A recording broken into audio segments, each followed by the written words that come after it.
Wait. Pause. Oh, we're on live now, but welcome to episode 32 of the Out on Load podcast. As always, I'm your host, Jeffrey Canova, joined by my lovely co hosts here in Eritrea, Kieran Keneally, and Isaac Hausen. I know we just had a little bit of interruption right there, but The we dogs are should be good barking. to go. Um, All but yeah, good. we got some big, obviously, we got international break as we're speaking.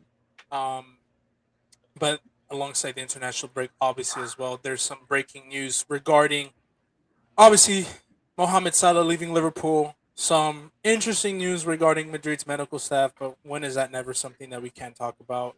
And obviously, we got World Cup qualifiers coming in as we have the six remaining teams looking to make it to the biggest World Cup tournament of all time, the largest, the biggest. I don't know if it'll be the most viewed with how much ticket prices are here in the United States of America, Mexico, and Canada, and with the war going on and everything out there with involving politics, but still excited to see how this tournament play out, especially with the six teams that might be going through into the World Cup.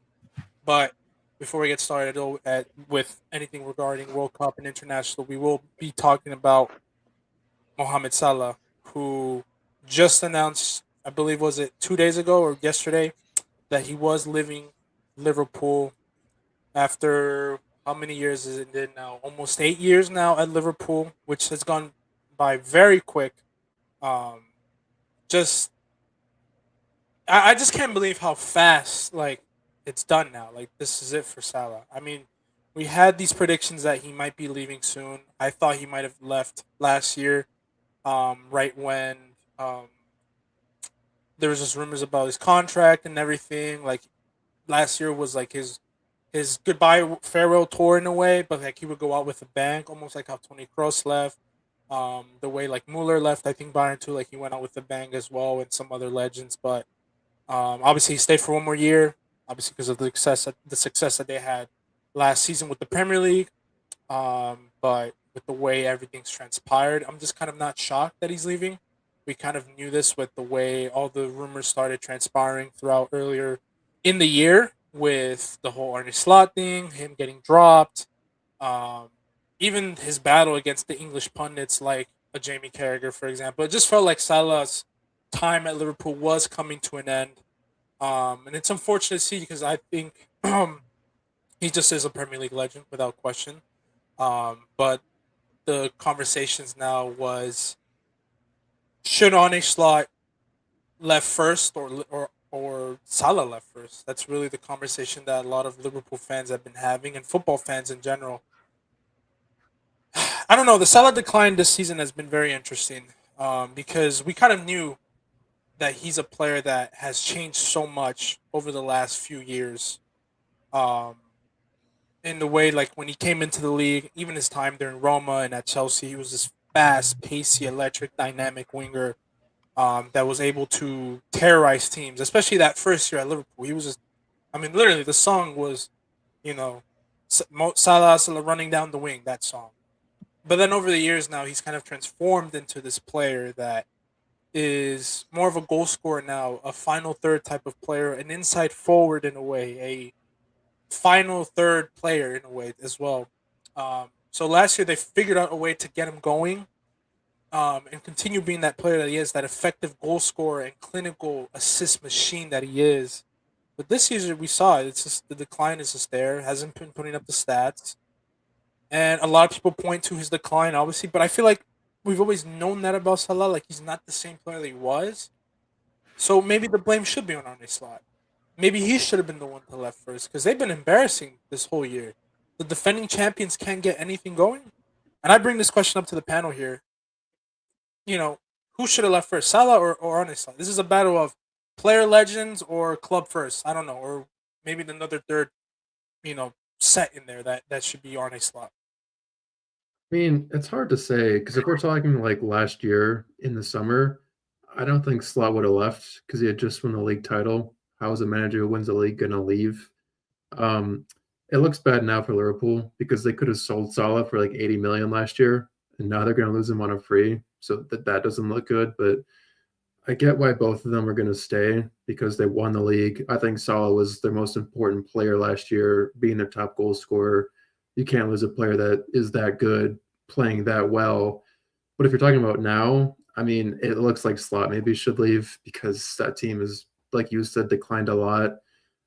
He really isn't getting the best out of a lot of their players. But at the same time, it's like maybe it's also a good time for Salah to leave. If he is declining physically, statistically, maybe it is better for him to leave now when he wants to, because he doesn't want it to be another year where he has a bad season for Liverpool and he gets called out by Jamie Carragher like Casemiro did a couple years ago, because that was pretty humiliating at the time. Um, but it's hard to like blame just Slot. I think there's different issues with Liverpool. I think missing Trent might be an underrated part of it. I think Trent and Salah were a really good partnership for many, many years, and not having that elite attacking right back is a huge hole for him, as well as the fact that he hasn't had a consistent right back partner. So, I mean, he has a different player behind him every single game. It's hard to really build chemistry there. Liverpool as a whole, I mean, they lost Darwin Nunez, they lost Luis Diaz, their two best pressers. So now you're asking Salah to do more physically as well, which is maybe why he's not as good because he's more tired. So it's a culmination of things. I don't know if you can blame anyone specifically. I think it's just a perfect storm. A lot of bad stuff happened at once.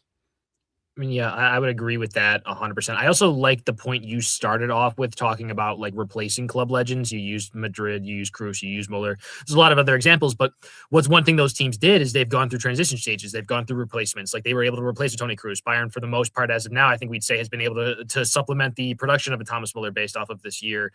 I think this is just where great teams and great franchises are proven if they are in fact those things. With Liverpool, you talk about Trent leaving. Salah was just getting up there in age. I think this boils down to a lot with him a lot more. I mean, on top of the new role that he's had to take on, it's just he's getting up there in age. That's simply what happens as players get older. It's happening to Ronaldo. It's happening to Messi. It can happen to anybody else, and those guys are still producing. So, yeah, it's just a matter of what's next for Liverpool. And I think when you're looking at it in the context of that, I think Salah has to be the first one to leave because Slot is ultimately bigger than that and more important for this club moving forward. I just think Liverpool's in a bit of a stage where I think maybe they're having a wake-up call with this year, where they just need to, it's replacing. There's going to be some players they're going to have to bring in. I think that's been very evident from the way that the season's transpired. And I think firing another manager just doesn't do anything there to solve that problem. I mean, we talked about Chelsea in past episodes and what firing other managers have done for them. Are we really now in an era where, like, yeah, you can win the league, and if you have one bad year the next year, you're gone instantly, and even bad by comparison. Like, they're still in the top half of the league. They're still probably going to have European football next year. How many other teams in the Premier League would kill to have European football next year? And you're going to have that opportunity. Heck, you might even be in a weaker competition by those standards. Maybe have a more successful year next year. Maybe you're winning a conference league. Maybe you're winning a Europa League, something like that, which I think you'd still take if you're Liverpool. No club is above that as much as maybe you are used to Champions League football. I think it's a matter of just giving it time. I think this was just due in part. I think, like, and Kieran even said, we kind of had a feeling this was going to happen. I think it's just a matter of it's now that time. I mean, you talk about 8 years going by fast. I mean, I'll put it in context for most of us at least. It's almost fact check, sorry, I don't mean to interrupt, but the fact check, it's not 8. My bad. I think it's 9 years. I just saw right here 9 years since 2018, but even more from okay. I'll use 2018 for an example. 2018, 2017. Sorry, 2017. 2017. 9 years. 2017. Yeah. 2018 was my freshman year of high school. That's almost 10 years ago now. That seems crazy to say in my mind that it's almost that far ago. That's just simply, that's how the world works. That's how time works. So I think it's just a matter of father time catching up to everybody. Yeah, just to finish it off with you guys, I think both of you guys made great points about, like Salah, just the career that he had with Liverpool, all the accolades, achievements, and at a certain point, it does catch up to you, and you have to know, like, when is the time to move on or when is the time to, still continue playing. And a lot of players, especially like a legendary player like Salah, it's tough to make that decision because it's like, this is like the one sport that you've loved and it has loved you back so much. You're not ready to, like, say goodbye yet. You're not ready to, give up that position, all that glory that you had. But I think, like, with just the way the season has gone for Liverpool, yeah, it is like some big changes need to be made. And I think it does unfortunately start with Salah. And, how exactly they replace him, that's up to, like, Liverpool to find out. At the same time, I think another big reason for their failure, if you even want to call it a failure, is just the injuries that they've had. They've been riddled with, with the Trent absence, Pong as a replacement, but Frimpong hasn't been as consistent because he also hasn't had much game time because of all the injuries that he had to deal with. Same thing on that left side with Kirkesh, hasn't been consistent either. Obviously with like the striker, their main man, the 150 million main man, Alexander Isak, took him a while to score his first goal, and when he did, that same game, season-ending injury. So I just feel like there's been a lot of bad luck, and I guess it is also like a manager's job as well to like somehow find a solution to that despite those injuries, because all big clubs have some type of injuries like that. So all that to say is, does that mean like should Slot leave? I wouldn't say so yet, just because he did like win you a league his first year with a relatively new squad. But like given next year, if the same failures persist with him having that big beef that he had with Salah in the middle of the season, well, he's not there anymore. But then if you have another beef with another player, say like, I don't know, I guess like Soboslai, for example, and you can't work with him, and Liverpool's season as a whole is tottering despite potentially having like a Europa League instead of a Champions League, and you're still like underperforming in the league as well. Maybe you're fifth and sixth again. Then maybe like questions need to be heard. But for now, I'm on the board that like I think it is the right time for Salah to leave, and he's done a lot for Liverpool as well as the league as well. Everybody's going to remember you as a legend, as a class player, with all and everything that you've achieved, and you've won everything that's needed at the club level. But unfortunately, it is like time to go. And as for Slot, I'd say like the time is ticking for him. I think I'm going to lean towards more what Aricha said. I think it was time for Salah. I think there are certain moments throughout his career. I think more recently now with the way he's had to change his game, right? Because it makes sense. I mean, he's a player that's not going to be the same electric winger that he came in into the league.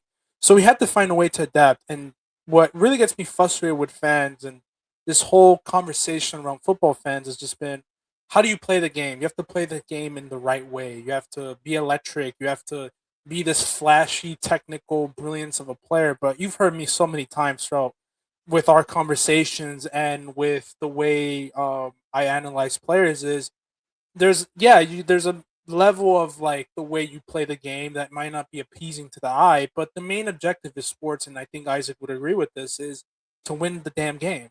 The objective is to win, and yeah, like Salah found a way to win the games, but for some reason, and I think sometimes we do this with Arsenal's because I did see some research in the way like how Arsenal, the way they've been playing recently. I'm like, cool, the way you play probably stinks to us eyes, but if you win, we'll shut our mouths.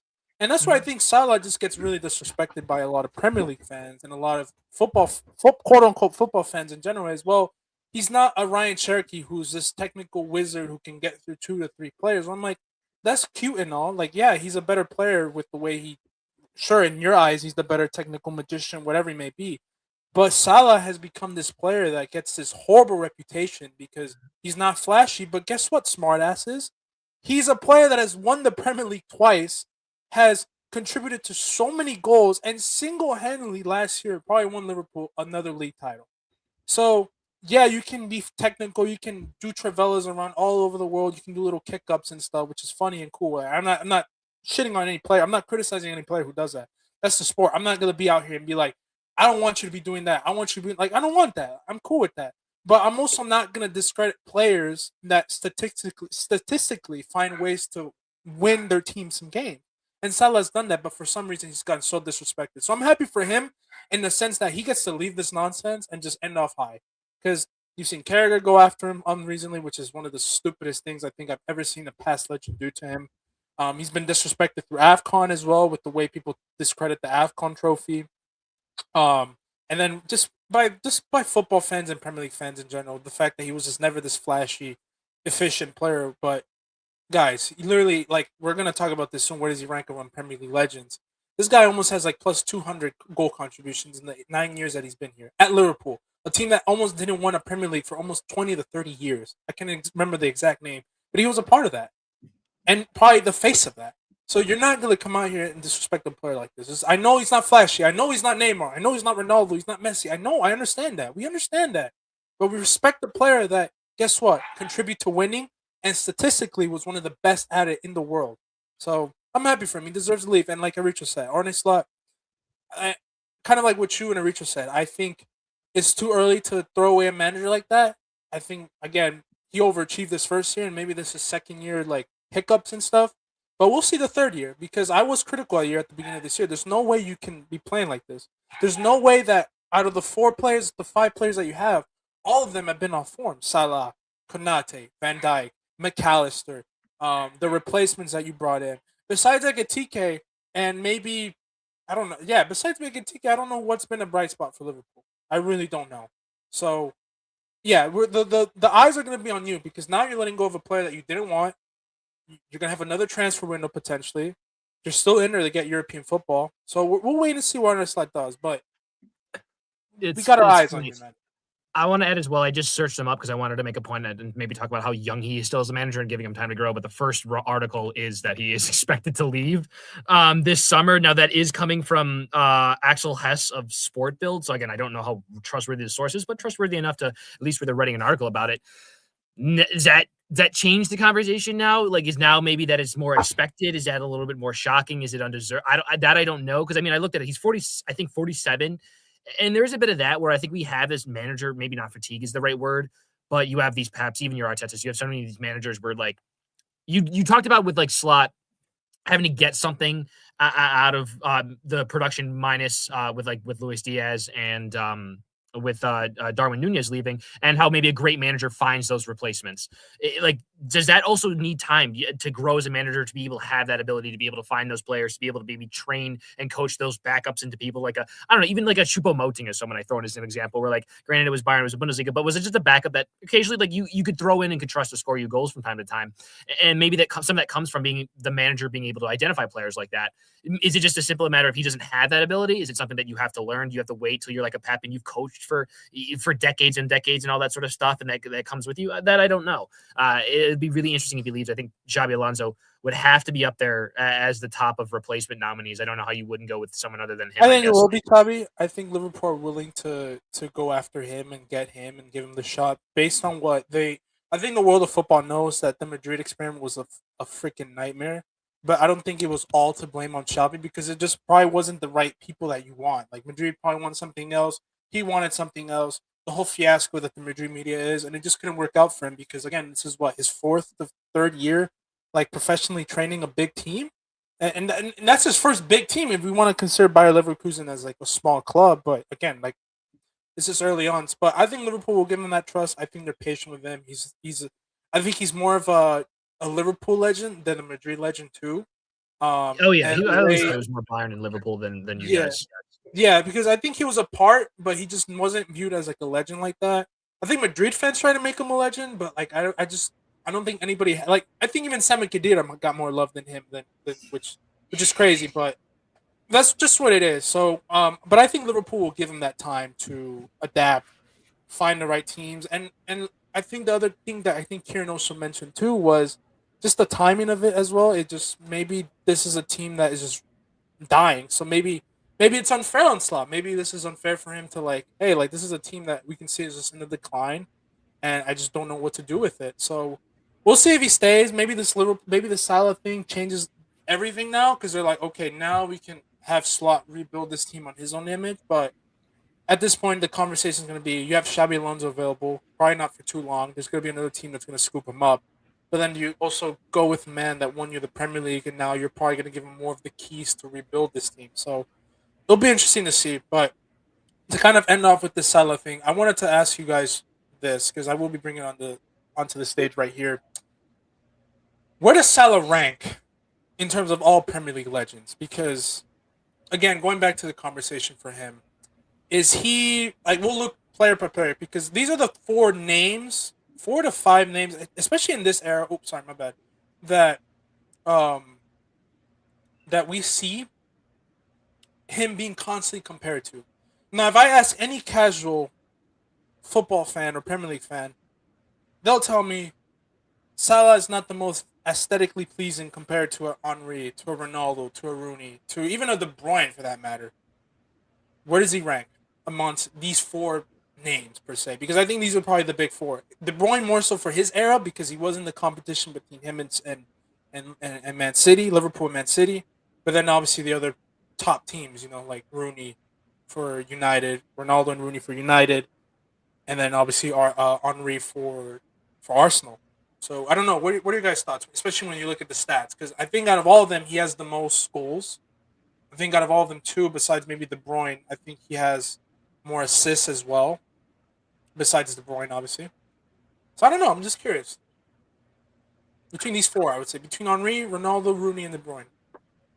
Especially what the Premier League is giving me too. So I mean, I can jump to United guys if you want. I can give my thoughts before you go, but I don't know. No, you can go ahead, Isaac. I'm still like trying to figure this out. My early reaction is he's not better than. I'm not putting him over any of them, regardless of the stats.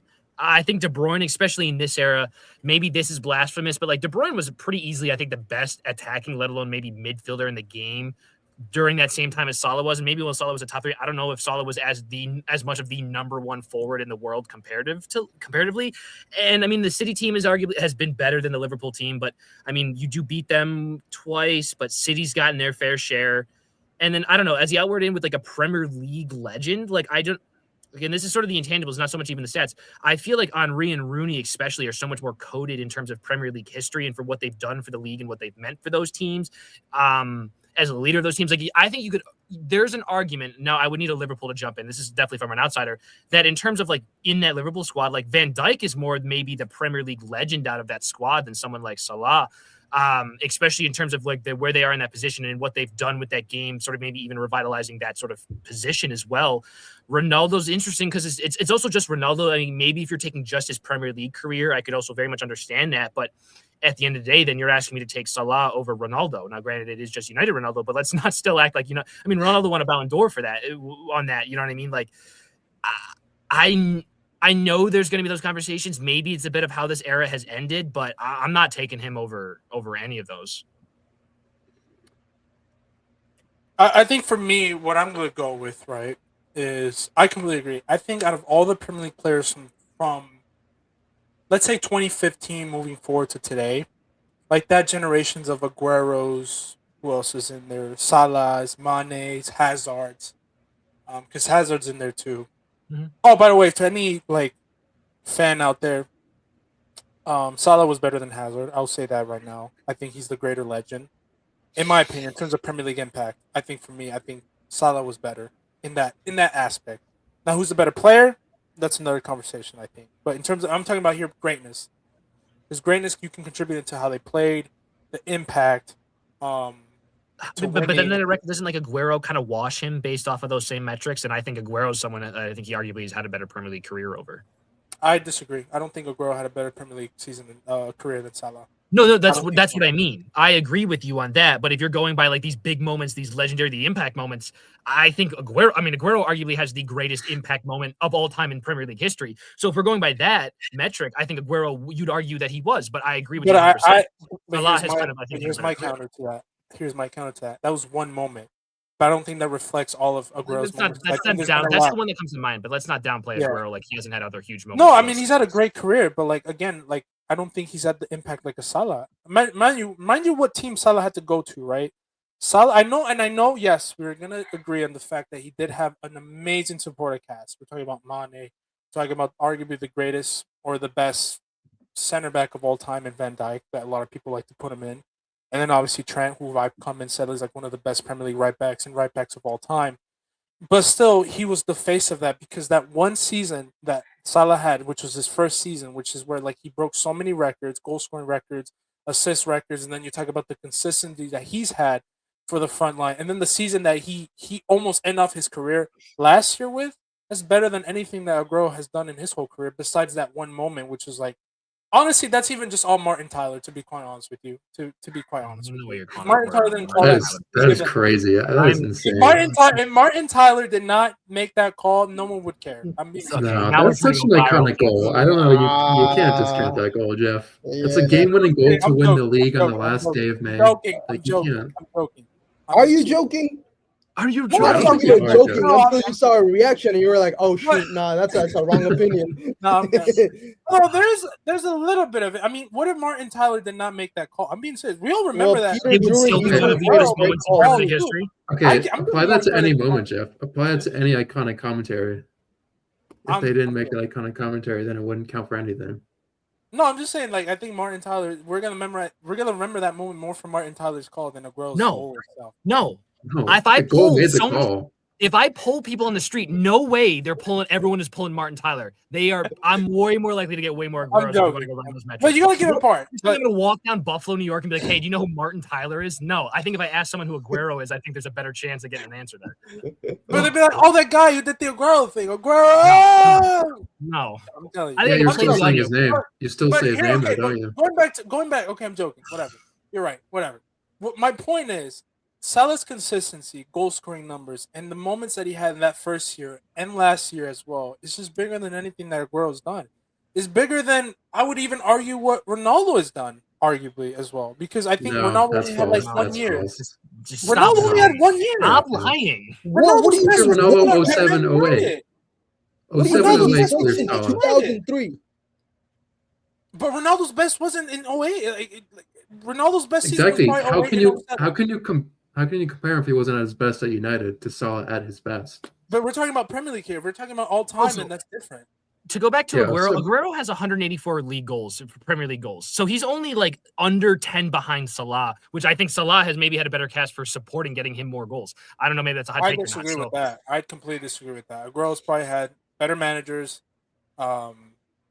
better supporting cast with Yaya, David Silva. So you're taking Klopp. Ed So De Klopp has Bruyne. been primarily there for most of his success in the peak years of Salah. You're not But putting who's Klopp. better, as one of Pep or I think Klopp? they're very equal. Ask Pep what he thinks of Klopp.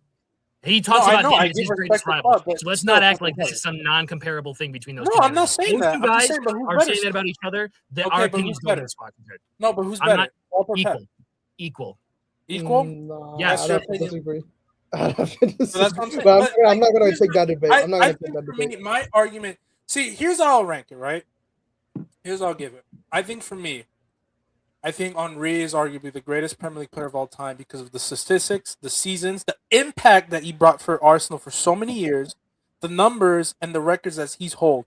The second, I probably between these players right now are probably between Rooney and De Bruyne. You can give me one or A or B. I probably argue De Bruyne for like the player that he is and all that type of stuff. And then You are Salah with so better stats. incorrect.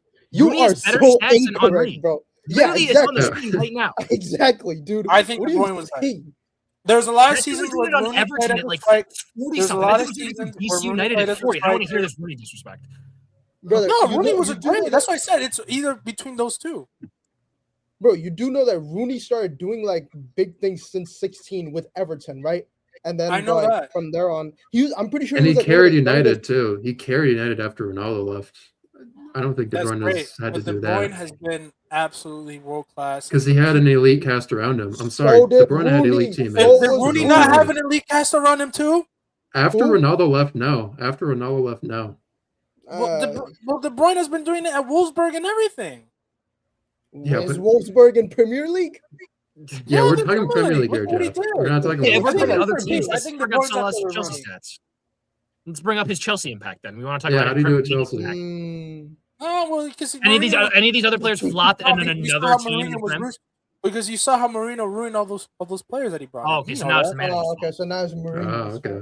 No, Okay. I mean, but look what he did. He had two of them go out because of Mourinho. Because Mourinho Let's was talk a what was stubborn that Chelsea backhand. squad? I mean, I don't know by hand, but like when Salah was there, they probably had some really great talent there. There's probably a time where he was there when Hazard was on that exact same team. We're talking about him. Sometimes people start off their career very late. Sometimes people start off their career very early. So then how can we then compare someone who's just didn't start their career late, started it at 16, I'm just talking was about what amazing their from the careers did in the start Premier at League. 16 until they I'm just- retired, over someone who was only good for a 9-year I span? think you in guys the are league. No, it was a great overcomplicating 9 whatever I'm years. arguing. I think you guys are over. All I'm saying is, right, when we look at their Premier League careers and what they've done, their impact and everything. That's why it's a debate. I'm not saying you're completely right or wrong. That's all. You can make those debates. You guys are thinking like I'm fully in agreement with this. You can bring up some good points, but here's my point. I think in terms of their careers and what they've done, right? I think De Bruyne and Salah, for example, have done so much greater things among the game throughout the last few years that they've been here than some of those other legends that you name up. I think peak for peak, you can argue, you can make those cases for how good and impactful De Bruyne and how unstoppable as a player De Bruyne was. That's all I'm saying. And then the same thing for Salah, the peak for peak that he had in that first year and then last year as well. That's my Number one argument. peak That's for why peak? I would say Thierry Henry's number one between these four players. I'd say, okay, if you want Rooney, I'll give you Rooney over number 2, De Bruyne number 3, and then Salah number 4, and then Ronaldo 5. Ronaldo was a Ballon d'Or for them. We're Yeah. talking individual peak years. What are you talking about? But look, but it was just 1 to 2 years. Salah's done it for like 8. Is that not a peak? Is that not the definition of a That's what peak? the peak. But I think Salah's peak was better than 08 Ronaldo. That's my opinion. No, I think 2018 Salah was better than 08 Ronaldo. That's my opinion. Where's his Ballon d'Or? Where's his Ballon d'Or? Oh wow! Who was Salah going up against in his prime? He was going up against prime a 35-year-old Ronaldo and then a prime Messi. Look at Who's Ronaldo Ronaldo 07 going up 08. against? That was prime Premier League. That was prime Yeah. Chelsea, prime Arsenal, Liverpool. What do you mean? But Yeah. but the Ballon d'Or is not about the prime Premier League teams. It's about who the I'm players just are going searching up up for this. against. It was a 2008, or that correct? 2007. Oh yeah, he only beat out 2007, Lionel 2008. Messi at Barcelona. He only beat out Fernando Torres. He only beat Iker Casillas, arguably the greatest goalkeeper that you But look said who of all Salah time. was going Was up Xavi against. He was or going against Xavi. prime Xavi Madrid. He even scored in that Champions League final Zlatan at was Russia. 8th. Kaká was 9th. Gerrard was 10th. Are those not some of the greatest players of all time? They're great players, but they're not 2018. Oh Messi my that he was God! going Now up we're just Let's see Salah's goal scoring ability in Russia, in Moscow, Russia, at 11:30 p.m. I'm at sorry, he night. played for Egypt. I'm sorry. Frank Ribery was 16th that year. Edward van der Sar was 24th. Sergio Ramos was 21st. Who 2018. finished Pull up 21st 4 years ago? I guarantee you it was not someone as good as Sergio Ramos. I don't want to hear this. Pull up I do not want to 2018. hear this. Pull up 2018. Dude, Pull up Jorginho was 3rd a few years ago. We're not talking about – oh, my – Oh, I love this. I love this. I love This this. This is because you started it and you know I you're love wrong. this. I love this. I think Salah's disrespect is too much. I think we're downplaying what he's done in this You league. disrespected him by putting him in this conversation. You could have thrown up Hazard. You could have thrown up Aguero, and we could have had a much different debate. You just chose to put up 4 people that are objectively better than him, and you're getting mad. You're Because getting even called out. before that, he always constantly gets compared to. So I'm sorry, I have to bring up these. And this is what the Premier League brought me. Like I already put Salah comparison. Dude, This is what you it's said to for. bring up 2018. Rafael Varane was 7th. Varane was one of the best center backs of all time. World Cup champion. Sergio Ramos France. was 21st. Ramos is clears Varane's peak by at all. I don't want to hear that. You know, like You're not making your case any stronger. Those are the 2 stronger center backs. Or one of the best center backs in the world at that time. I'm not. No. I mean, Roberto Salah Firmino was 19th. Ivan Rakitic was 19th that year. Like Rakitic what was are a we really doing? good player that year. Mario Mandzukic was 25th. 25th in 2008 was was a tie between Karim Benzema, Pepe, Luka Tone, Rafael van der Vaart, Yuri Zikov. Edward van der Sar, Ruud van Nistelrooy were 24th. Nemanja Vidic was Mandzukic 21st. was better than a Michael lot of Ballack those was players that 19th, you tied just with named. Cesc Fabregas. You're lying. You're just lying. I've But had He also I'm didn't conversations win saying about anything in these players. 2018. But, like, Salah again- didn't win the league. He didn't win the Champions League. He didn't do anything Yeah. that year besides a lot of goals. Sorry. Fact. But he kickstarted a lot of things, and, He and that was was sixth, individually bro. one of the best seasons I've ever seen. He was Did he achieve- 6th. You know more Did he than the achieve- Ballon d'Or voters? Look, all I'm saying is he was going up against a Messi that was already at the peak of his powers already, Who only finished with a 5th? Ronaldo too, Mm. with Modric in there as well, with Mm. all the titles that they were winning and the PR that they had and all that type of Now it's stuff. a He was PR competing against that. Okay, so now Premier League doesn't have PR. That's not what I'm saying, but I'm saying this in terms of Ballon d'Or rate, because you're saying Ronaldo won the Ballon d'Or in 2008, which was incredible. That's just why I'm not disrespecting Ronaldo. All I'm saying is there's a debate you can make that 2017, 2018 Salah was just better than that one year because of the No, stats that he it brought, wasn't. the impact that he had, and the fact of who he's competing up against with all those other players, which I named, which was Messi, Ronaldo, which is 2 arguably you're not getting through to win the Ballon d'Or, with the PR and the impact that they brought to their teams for Barcelona and Real Madrid. Then you had the fact that you had Modric. You had who was Antoine the World Cup year. Griezmann finish 3rd. Griezmann does not have better PR than Salah. Like, what are we doing here? I'm sorry. Whoa. What do you mean Antoine Griezmann did not have a better PR than a lot of those players? Antoine Griezmann was one of the best players that year, too. You're think he telling me won that's the beating Europa League. PR? Oh, my God. Now we're lying again. We're just lying again. What am I lying about? He literally You're was t- one of the I'm best not players that hearing this season. That's Griezmann another is the player one that that has I better didn't even PR mention, than too. the Prem. For And now Atletico we're having Madrid as PR well. conversations about this. What's going to break down the Salah Ronaldo debate is who has better PR. That's where we're at right now in this conversation. Well, you brought it up with the whole, like, who's in the names and the rankings of the Ballon d'Or. I'm That's like, not okay, well, PR. That's their careers I'm putting up. Well, that's the careers for their That's players not too. PR. But you know how Ballon d'Or ranking works. It's the names as well, with how like their reputation is and stuff. Not in 2008 because they just gave it to Ronaldo. Because you're saying because the panel said why did Salah not win the Ballon d'Or until where was Salah's Ballon d'Or? you I'm said like, that. look who he was competing against. Do you think he had a chance of winning the Ballon d'Or even with that 1 year he had? There was no way he were winning. I think if he that was the year. best player in the world, he would have won the Ballon d'Or. No, he was not because he If didn't he- win anything. anything with the team that he had and the players that he was up against with Messi. If he was better, then he would have won. If his team was better, they would have won. Sorry, that's how the There's world a works. lot of cases where a lot of players should have won the Ballon d'Or, and you know exactly well, but they didn't. And 2018 is not that year for Salah. What do you mean it was like that? Could have been one of the years, but that's what I'm saying. We're comparing those two seasons because you're comparing who won the Ballon d'Or, this and that. And I said that's cool that he won the Ballon d'Or, but I'm saying that individual season was better than 08 Ronaldo. The difference is 08 Ronaldo had a better team.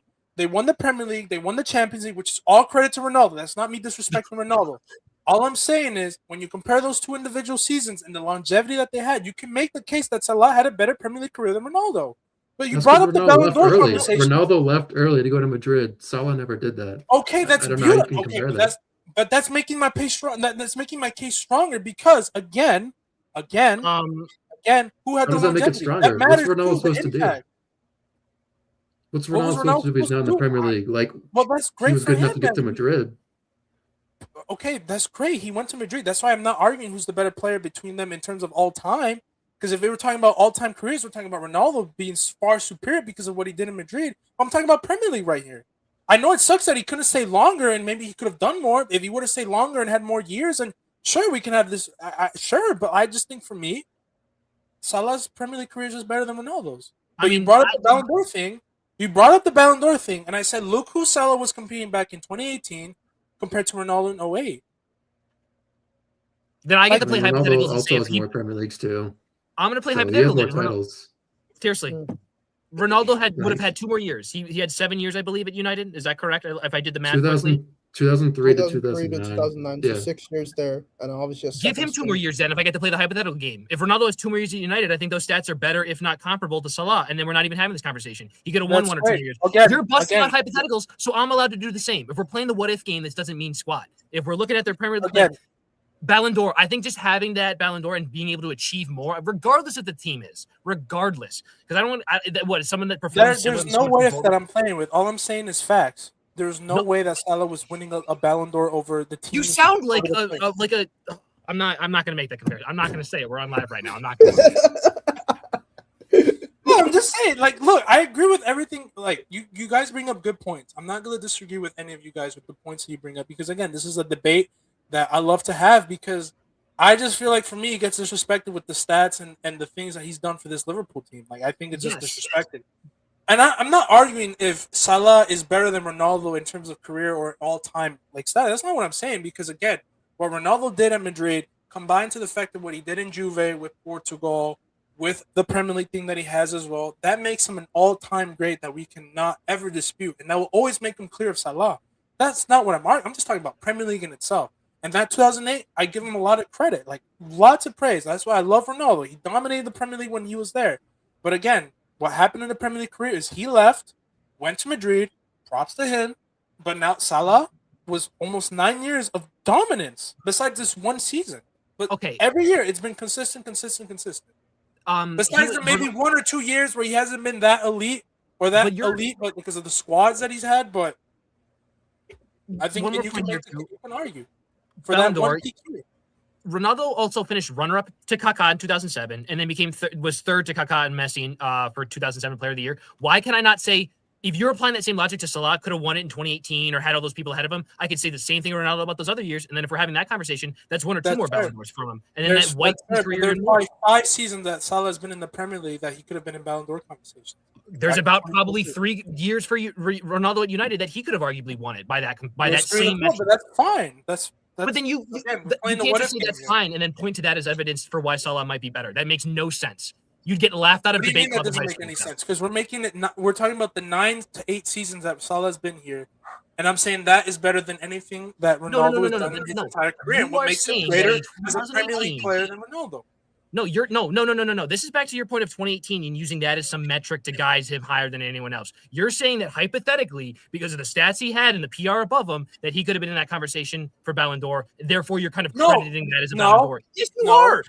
Because you told me, you said to me, 2008, everyone in this panel said Ronaldo, where's Salah's Ballon d'Or compared to Ronaldo's Ballon d'Or back in 2008? And I said, that's fair for Ronaldo. But I'm saying to the fact that in 2018, Salah had no fucking chance. Why? Because Messi and Ronaldo were above him and the team success mattered. In 2007, he had a chance because Kaká and Messi were above him. What you say? In 2007, Ronaldo had no chance to win it because Messi and Kaká were fighting ahead of him. Like, what is that logic? Well, he was in there in 2007, which makes him a great. I'm not denying Salah was in that. there in 2018. He was sixth. He just didn't win it because he But didn't he have a didn't better win year it. than That's five okay. players. So why would I use that against him? He was going up against players that Why you are never you using win it for against. him? You can't use it at all Why can I not? because it's just not as good of a year. Statistically, it's not. By any metric we've Yes, had this statistically conversation. it was individually, but then team success matters a lot in these awards. And the fact that he was going up against Messi and Ronaldo. What are those defenses that Ronaldo was going up against in those times? You want to talk about some defenses that he's gone up against? You're really only pointing to Chelsea and maybe what a few Arsenal years. You want to talk about those great Chelsea defenses, those Arsenal defenses? I'm not denying he deserved the Ballon d'Or. He didn't have I'm talking about through his entire career, year. Jeff. I'm talking about from 2003 to 2009. I think Ronaldo faced way tougher competition. I think you throw that 6-year Ronaldo span in the same years that Salah's played in the league in that same squad. I think that Ronaldo could outperform him. But there we go. It's another hypothetical we're throwing in. Yeah, it doesn't make any sense. No, it doesn't make any sense. Your argument doesn't make any sense at this point.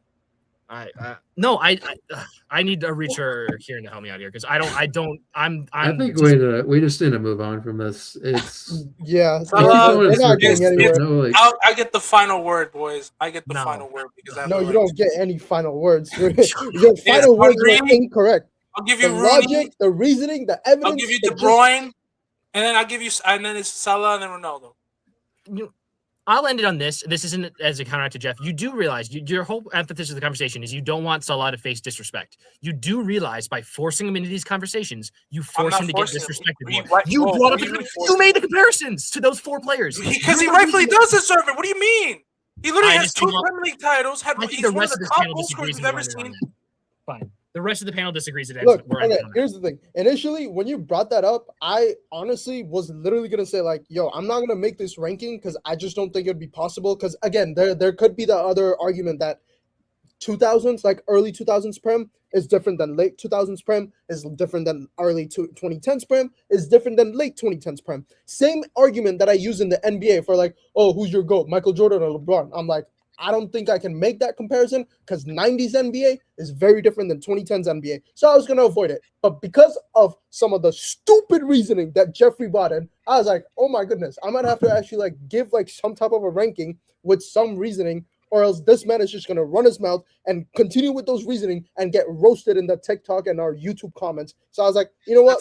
Jeffrey's my brother. I love bro, but I can't let this happen to him. So yeah, I don't know if I would give a ranking right now, but I think like it's already obvious. Again, like, I don't know why it's so disrespectful to compare them as legends. I mean, he's won 2 Premier League titles. Okay, sure, you can compare them, but like putting him above like Rooney or Ronaldo, I don't know. I didn't put Salah above Rooney or Thierry Henry. I just think he's above Ronaldo, and that's really it.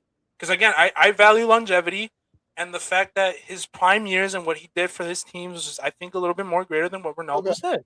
That's my opinion. I think the issue was like you were like trying to compare their peak, and even that peak I think is like better than Ronaldo's. Because that's like, debatable. But why can I not debate that? Why can I not? I'm not saying flat out it's clear. I'm just saying you can make the case.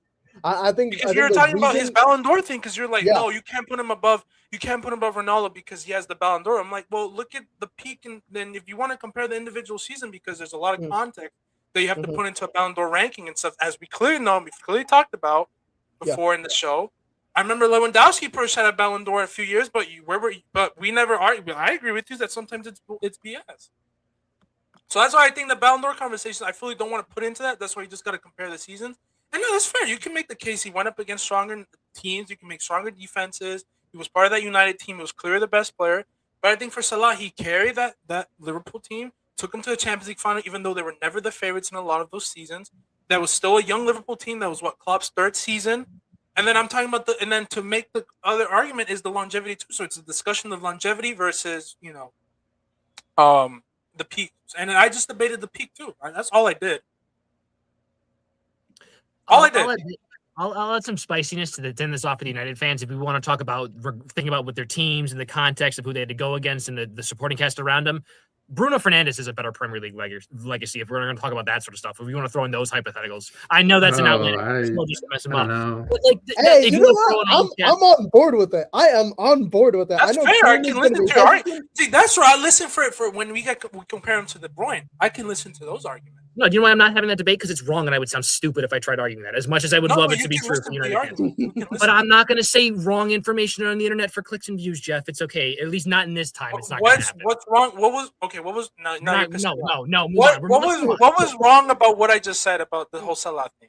Guys, But the PR, was the PR bad? By PR, I just mean the fact that he was going up against Messi and Ronaldo and Modric. I just think you put up 5 better players than him, or 4 better players than him, and I simply just agree on that. We just disagree on that. That's as simple as it is. So you put in the year that Salah carried Liverpool in 2018, they didn't win anything. Ronaldo won the double in 2008. You can debate which team is better, but Salah didn't win anything. Yep, I'm sorry. That's fair. That's a complete fair argument. That's completely fair. But again, for what I'm saying is, individually, those 2 seasons with the context that you put into these teams, you got to put context because you have to do that. You have to go off of the results. Those years have already happened. But who had the better team? Come on, man. Like, are we being serious now? That Salah had the easier league. The Premier League was way easier in 2018. Yeah. We're not going to do that. Yes, it is. They literally went up against Man City. One team. And who else? Who was good? There was other teams as well, but Man City was arguably there was other teams in 2008 in there. But again, that Liverpool team was just poor. Like, it just wasn't to what it was the following years after that. It just never was. Like, are we being serious here now? Like, are we really going to discredit this Liverpool team as a super team compared to that 08 Ronaldo team that had the greatest manager? 2018 Liverpool didn't win anything. They didn't. Again, look at the team that it was. It was never supposed to win or reach that far. Who really thought they were supposed to go to the Champions League and win the Premier? Please tell me. So everyone was penciling United to win the double that year. They were just like, "Yep, locked in. It's going to happen. It's a lock." That you still have to do it. You still have to achieve it. I guarantee you, they were one of the favorites. Though. You don't think Liverpool was one of the favorites to win the league? From 2003 to 2006, like Man United didn't like really win anything. Maybe like an FA Cup here and there, but we didn't win the league. We didn't win the Champions League. Yeah, sure. In 07, we finally won it, but Chelsea was still a much bigger threat, and obviously we had to like fight them in the Champions League final in Russia to win it all. Like. But there still were favorites. Like, again, I think there was. And then there was also Liverpool the following year that finished a close second when we like. You still have Ronaldo coming into a year following his positive year in 06, 07. Then you have him for 07, 08. You still have Rooney. You still have all that bench. You still have Sir Alex Ferguson. You have Rio Ferdinand. You have Vidic. Like, I don't agree with this whole thing. And Ronaldo was the best of them out of that starting 11. And I agree with that argument. You can make that case as to why he's at the better career. But in my opinion, I think for what Liverpool did, what Salah did for that 2018 Liverpool team was just better or arguably at the same level, in my opinion. You can make that case for what he had to do. That's just my opinion. Dude, Sadio Mane was equal on Premier League goals that year with 22. And it was only one behind on Champions League. Mane was better than Salah now. So no, when you're talking, Ronaldo was undefinably, but that's not the right word, was the best player in that squad. There's a conversation you can have about Salah maybe not being the best player in that squad. If you can have that conversation, he's not the same player as Ronaldo as in that squad. Now we're just lying. Oh, I'm sorry, I threw actual statistics at your face. That's just not true. That's just what ifs that you're talking about. Just stop lying. Stop lying. You're literally lying. You're literally here telling me that Mane was arguably better than Salah. The best depth that we've seen in the past 5 to 8 years. There's only one season I can give you that. I can give you only one season, which was funny enough the following year.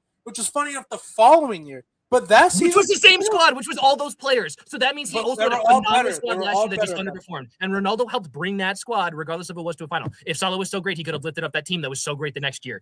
If he was this undoubtedly Ballon d'Or winner. But stop. The following year, they won the Premier League next year. Then you didn't bring in that year to talk about that. You're talking about how them finishing second is some terrible blah blah blah blah blah. What do we? No, you're literally out here telling me that Mane was arguably better than Salah. No, when did I ever say Kieran Erasure? When did I ever say that? He just said he had the same amount of goals. That's not saying he's better. They also have Van Dijk and Firmino too. You were implying that they're at the same level. No, I never said that. Don't put words in my mouth. You learned that as a journalist in school. Stop putting words in my mouth. No. I know what you're implying right there. Don't be funny with me now. No, I'm not being funny with you. I never said that. Okay, fair enough. Firmino I still had 12 Premier League goals. So like it's 50 minutes into this episode. I have to leave in 20 minutes for the first segment. Jesus, man, this is beautiful, man. I honestly didn't expect it, but this is what I dream of doing. Just having these debates with my boys real quick. But fair enough. I swear to God, we might have to do a part two. I'm curious. If Salah was this phenomenal player that year, he only won Player of the Month 3 times. Mane had it twice. You know what I mean? So he wasn't even their best player every single month in that team. But then what happened after Mane left? But then what happened with Ronaldo that year? He won. I think Van Dijk was more important than Salah. You could make that case. Liverpool would not be where they were without Van Dijk. Nah, I wouldn't. It's true. The first half of that season in 2017, they were conceding so many goals until they got Van Dijk. No, I agree. I agree with that. So then there you go. You just allowed a conversation for him not being the best player that year. You just allowed that from here. We're not having that. I mean, it's an interesting debate. Like I say, that's a good argument to bring up about. But it's a debate. You can make the case for both. Why I think Salah was by far way more important, or Van Dijk was more important. You can make that argument. You can make the same argument. Rooney was probably more impactful for that United team than 08 Ronaldo. You can make the case, even though I wouldn't agree with it, but you can make that case. About Scholes, about Rio Ferdinand, about Vidic. You talk about Alex Ferguson in general was probably more impactful. You can make that case, but I won't do that. Yeah, the head coach is more important. Yeah. If Rooney was so much better, why didn't he win the Ballon d'Or that year? If you could have the conversation about that, why was he not second or third that year? Why did it undoubtedly go to Ronaldo that year? Because he has PR that year over Rooney or those other guys? Right, because obviously Ronaldo was the better player that year. That's not what I'm saying. But if you're going to bring up these arguments about how Mane was better or Salah or Van Dijk was more impactful, sure. But yeah, because we're bringing that to refute how those years are just simply not comparable. And then you're getting mad at us for bringing up answers to refute that. I'm not getting mad. I'm just saying, like, I'm gonna counter that too. Because if you're gonna go that against my argument, I'm gonna use the same thing against Ronaldo. Which you can't, because you're realizing as you're saying the words out of your mouth, you're giggling because you realize they're wrong. About what? About Ronaldo's year not being as good and his supporting cast and his manager and all that sort of stuff. Like, what do we do? I mean, his supporting cast was good, but I'm just making the case. I think Salah 2018 was better than 08 Ronaldo. That's all. So it's always the supporting cast. No, I'm just saying. I just think it was better individually, and then if you take a little bit of context into it too, not discrediting Ronaldo's in any ways, but I'm just saying if you're gonna discredit for what Salah is doing for his team or what the moments, and I'm gonna do the same thing for United Ronaldo. If we're gonna do that for my argument, I'm gonna do the same thing. Statistical stats on that year and just using them instead of just throwing out these hypotheticals, because it really helps the argument sound a lot stronger. Like, how many goals did Ronaldo have that year for you guys? Do you know? I think what was it, like 20, 30? In the Prem? If it's 30, it's a lot. 30 is a lot more than the Champions League too. You gotta have the Champions League too. He was the Golden Boot winner. I know that. For the Premier League that year, it was Ronaldo, right? 31 goals, 7 assists. Salah. Ronaldo had 42 goals across all appearances that season. Yeah, he got the top scorer in the Premier League and Champions League. So I had 44, I believe, with how many assists? 2018 to 2019, he had, it says 22 Premier League goals and 5 Champions League goals. That's what the 2017, 2018. Oh, 2017, 2018. Okay, sorry. Yeah, 2017, 2018. Yeah, because I think he had the most. I think he tied Ronaldo that year. For 2018, Ronaldo was amazing that year for most goals in the UCL. I think it was him, Firmino, and Mane. They were crazy that year. And then I think Salah had also the assist on there as well. But I think Salah broke Ronaldo's goal scoring record that year, if I'm not mistaken, for that 2018 in the Premier League, because he was on a crazy stretch, which was some goal scoring rate I've never seen before. I seriously. All right. Ronaldo, 31 goals, 7 assists, 18 Salah, 32 goals, 11 assists. Yeah. But Salah did play 2 more. He did play 2 more games. Salah did than Ronaldo. Yeah. Ronaldo played 34. Salah played 36. 34, so I guess about the same-ish rate. It's about the same rate in terms of how much they've impacted and stuff. Yeah. I think Firmino had 11 Champions League goals also that year, and along with 10 from Sadio Mane. So we want to talk about output as well. That was a front three that was all putting out goals. So we're going to the Champions League they were going crazy. I don't want to hear it. No, in the Champions League they were absolutely amazing, and I think again they went up against a 2018 Real Madrid team that was But who did that 2018 Madrid team have in their prime? A Cristiano, right? So if that Cristiano was still in Man United, hypothetically speaking, wouldn't he have you guys are thinking I'm saying, okay, that doesn't mean anything for what I said when I put that Salah above that Ronaldo, because, again, that's a peak. I'm not arguing that Salah's all-time greater than Ronaldo. That's not what I'm saying. What I'm saying is that Premier League year, I think his career, I think he was better than Ronaldo for longevity. Then you guys brought up the whole Ballon d'Or thing. which I brought context into it because there's a lot of context that you can make into it. And I said you can make the debate, you can make the argument for that. But then you guys started throwing, well, Salah had this and he had this teammate, he didn't win. Where I'm like, well, he went up against a Ronaldo, a Benzema, a Madrid team that was in their prime, in their peak, obviously, arguably. And we know that Ronaldo is the better player because he did what he did at Madrid. I'm not disputing that. I'm never going to dispute that. I'm a Madrid fan. I'm a Madrid fan, for crying out loud. I would never say Salah's better than Ronaldo. But I'm just saying in Premier League, I'm trying to be unbiased as possible. I would say, you know what, man? For what he did in his career, the longevity, the stats, the moments that he had, I think you can make the case that he's, in my opinion, which is why it's a debate, I think he has a better career than Ronaldo. That's in the Premier League. That's all I said. In the Premier League. That's all I literally said. But you guys started throwing me Ballon d'Or. Well, Van Dijk was more impactful. Well, Ronaldo did this, and he won the Ballon d'Or. Look at the names that he had in front against him. I'm like, well, I think Salah had no chance because, again, there were better players in front of him, which was a Messi in 2017, 2018. A Ronaldo that's arguably better than the 2008 Ronaldo. You can make that case. There was a Modric that was in his prime, so there was just a lot of factors that were going up against him to not win the Ballon d'Or. And as we know from the Ballon d'Or rankings, there's a lot of things that go into which doesn't make sense. So that's literally my argument. That's all I literally said. That's all I said. So your argument with the Ballon d'Or is that we don't know how he was the best player on the best team.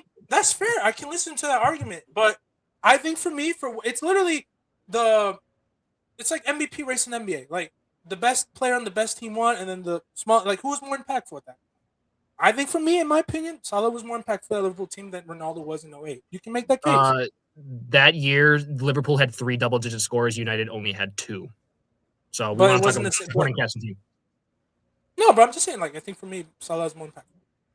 Cool. And I don't know. I think the sky's red, and it's red right now. Beautiful. That's your argument. That's my argument. No, you just can't say that I think this, and then that's how it's a definitive act as if it's a definitive statement, especially when we are trying to make arguments. You have your points. I have my points. I'm taking the guy with the Premier League legacy. I'm taking the guy that has a Ballon d'Or in the Premier League. So in a league, in my eyes, when it's a league that clearly did not have the better roster, that clearly did not have the better team, did the best that he could with that young Liverpool team, that young squad that was trying up and coming, took him to a Champions League final, and was starting to become something greater the following seasons right after that. That's my point. That's my argument. And how many times have I had to hear from Maricha and Kieran about how different United was after he left? That seems like the guy when he was there was very important and had a really large impact. So I don't really think that makes a lot of sense when we get the. Didn't they win the Premier League right after he left? Am I not mistaken? No, I don't. I'm just. No, they didn't. No, we didn't. 2009. We didn't. No, like 2 years after though, didn't they just continue winning Premier League titles? Am I not mistaken? Came back, Didn't they go that's back more. Didn't they still have Rooney? Then they still have Didn't Sir Liverpool Alex. Didn't Liverpool just get better after 2018?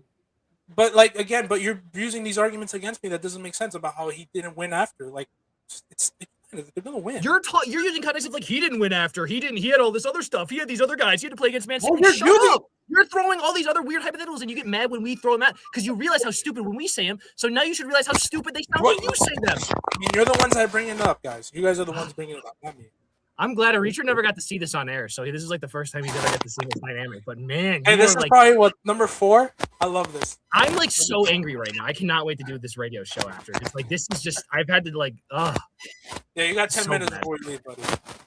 So bad. I can't believe I can't believe that we got into this because I made my case. I thought my points were strong, but you're talking about how Trent's one of the greatest right backs of all time. Like, you know what I mean? Like a Premier League legend. That was a guy that literally Salah had for his entire career and was providing him half the fucking chances he had.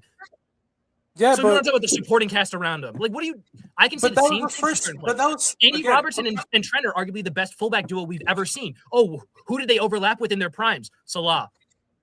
Okay, Mane's an underrated Premier League legend of all time. He's arguably a top 10 of all time. We're talking about 2018 here, okay? You're talking about Premier League legacy. This is back to the whole point of this conversation. And the whole point you're bringing up with a lot of this stuff is the context of the rosters. Okay, but then I brought up longevity. That's my other argument. I brought up fucking longevity. You can't hold longevity against someone who voluntarily left to go to a bigger squad. Like but that's Madrid. his problem. But what can so that's not his problem. Gonna make him better or so worse? his problem is leaving. He's like, man, I got to go to, I should go to Madrid, but I can't let my Premier League legacy suffer as a result of this. So longevity just doesn't matter then. So I think the fact that Ronaldo had a better span in a shorter time period should be taken into account versus someone that had extra years. That's not. He had one. No, that's just no, not true. no. I get to say no and disagree. No, absolutely true. Salah had at least 5.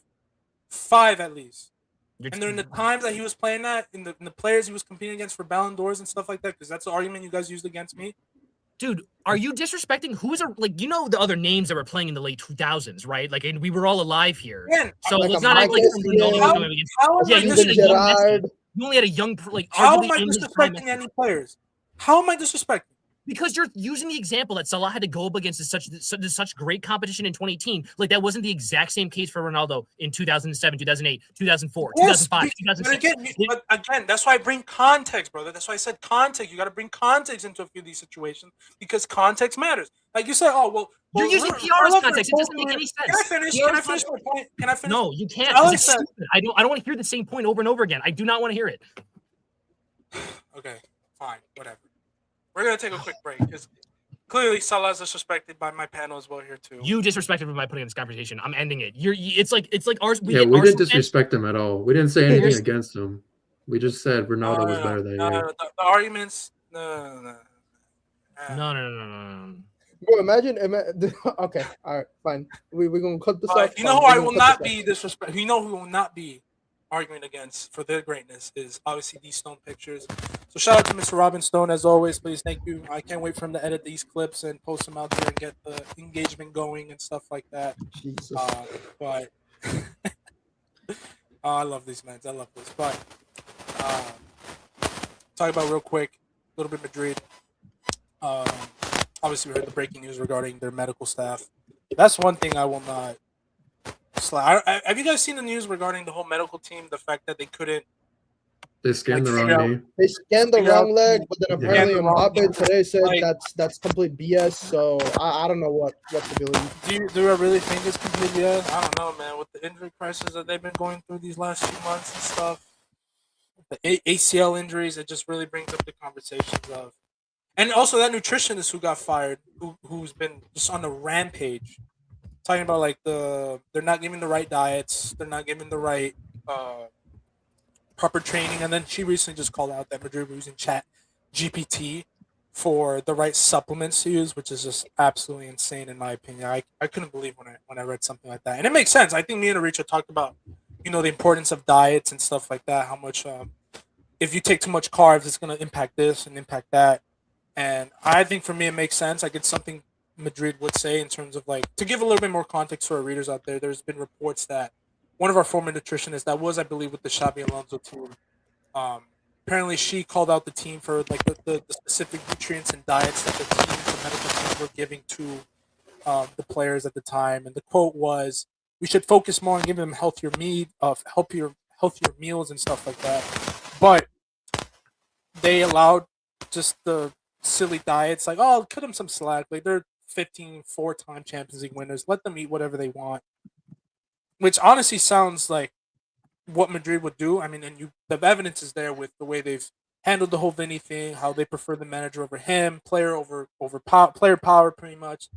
So it kind of aligns to it kind of makes you point the fingers and really bring everything together and be like, there might be some shady stuff regarding how poor their medical team has been in terms of the amount of diets and stuff. So it's just really ridiculous how they've handled everything and the fact that we're using chat for this type of stuff. Kind of embarrassing. Yo, wait, time out. I'm sorry. Yo, Jeff, I wouldn't like put your hands close to the mic. I think that's what's creating like some like noises. Oh, my apologies. Yeah. My bad. All right, we're good. No, yeah. About that Madrid situation, honestly. Now like, the whole knee thing, I will say Yeah. the whole knee thing, I'm kind of refusing to believe that because that just sounds completely stupid. But the other thing that they did add on, especially more so I'm talking about the nutritionist, was the fact that they were using ChatGPT for what type of foods they were going to eat. Because the report did come out earlier this year that they were going to use AI to help out with quicker, efficient, more diets and stuff like that.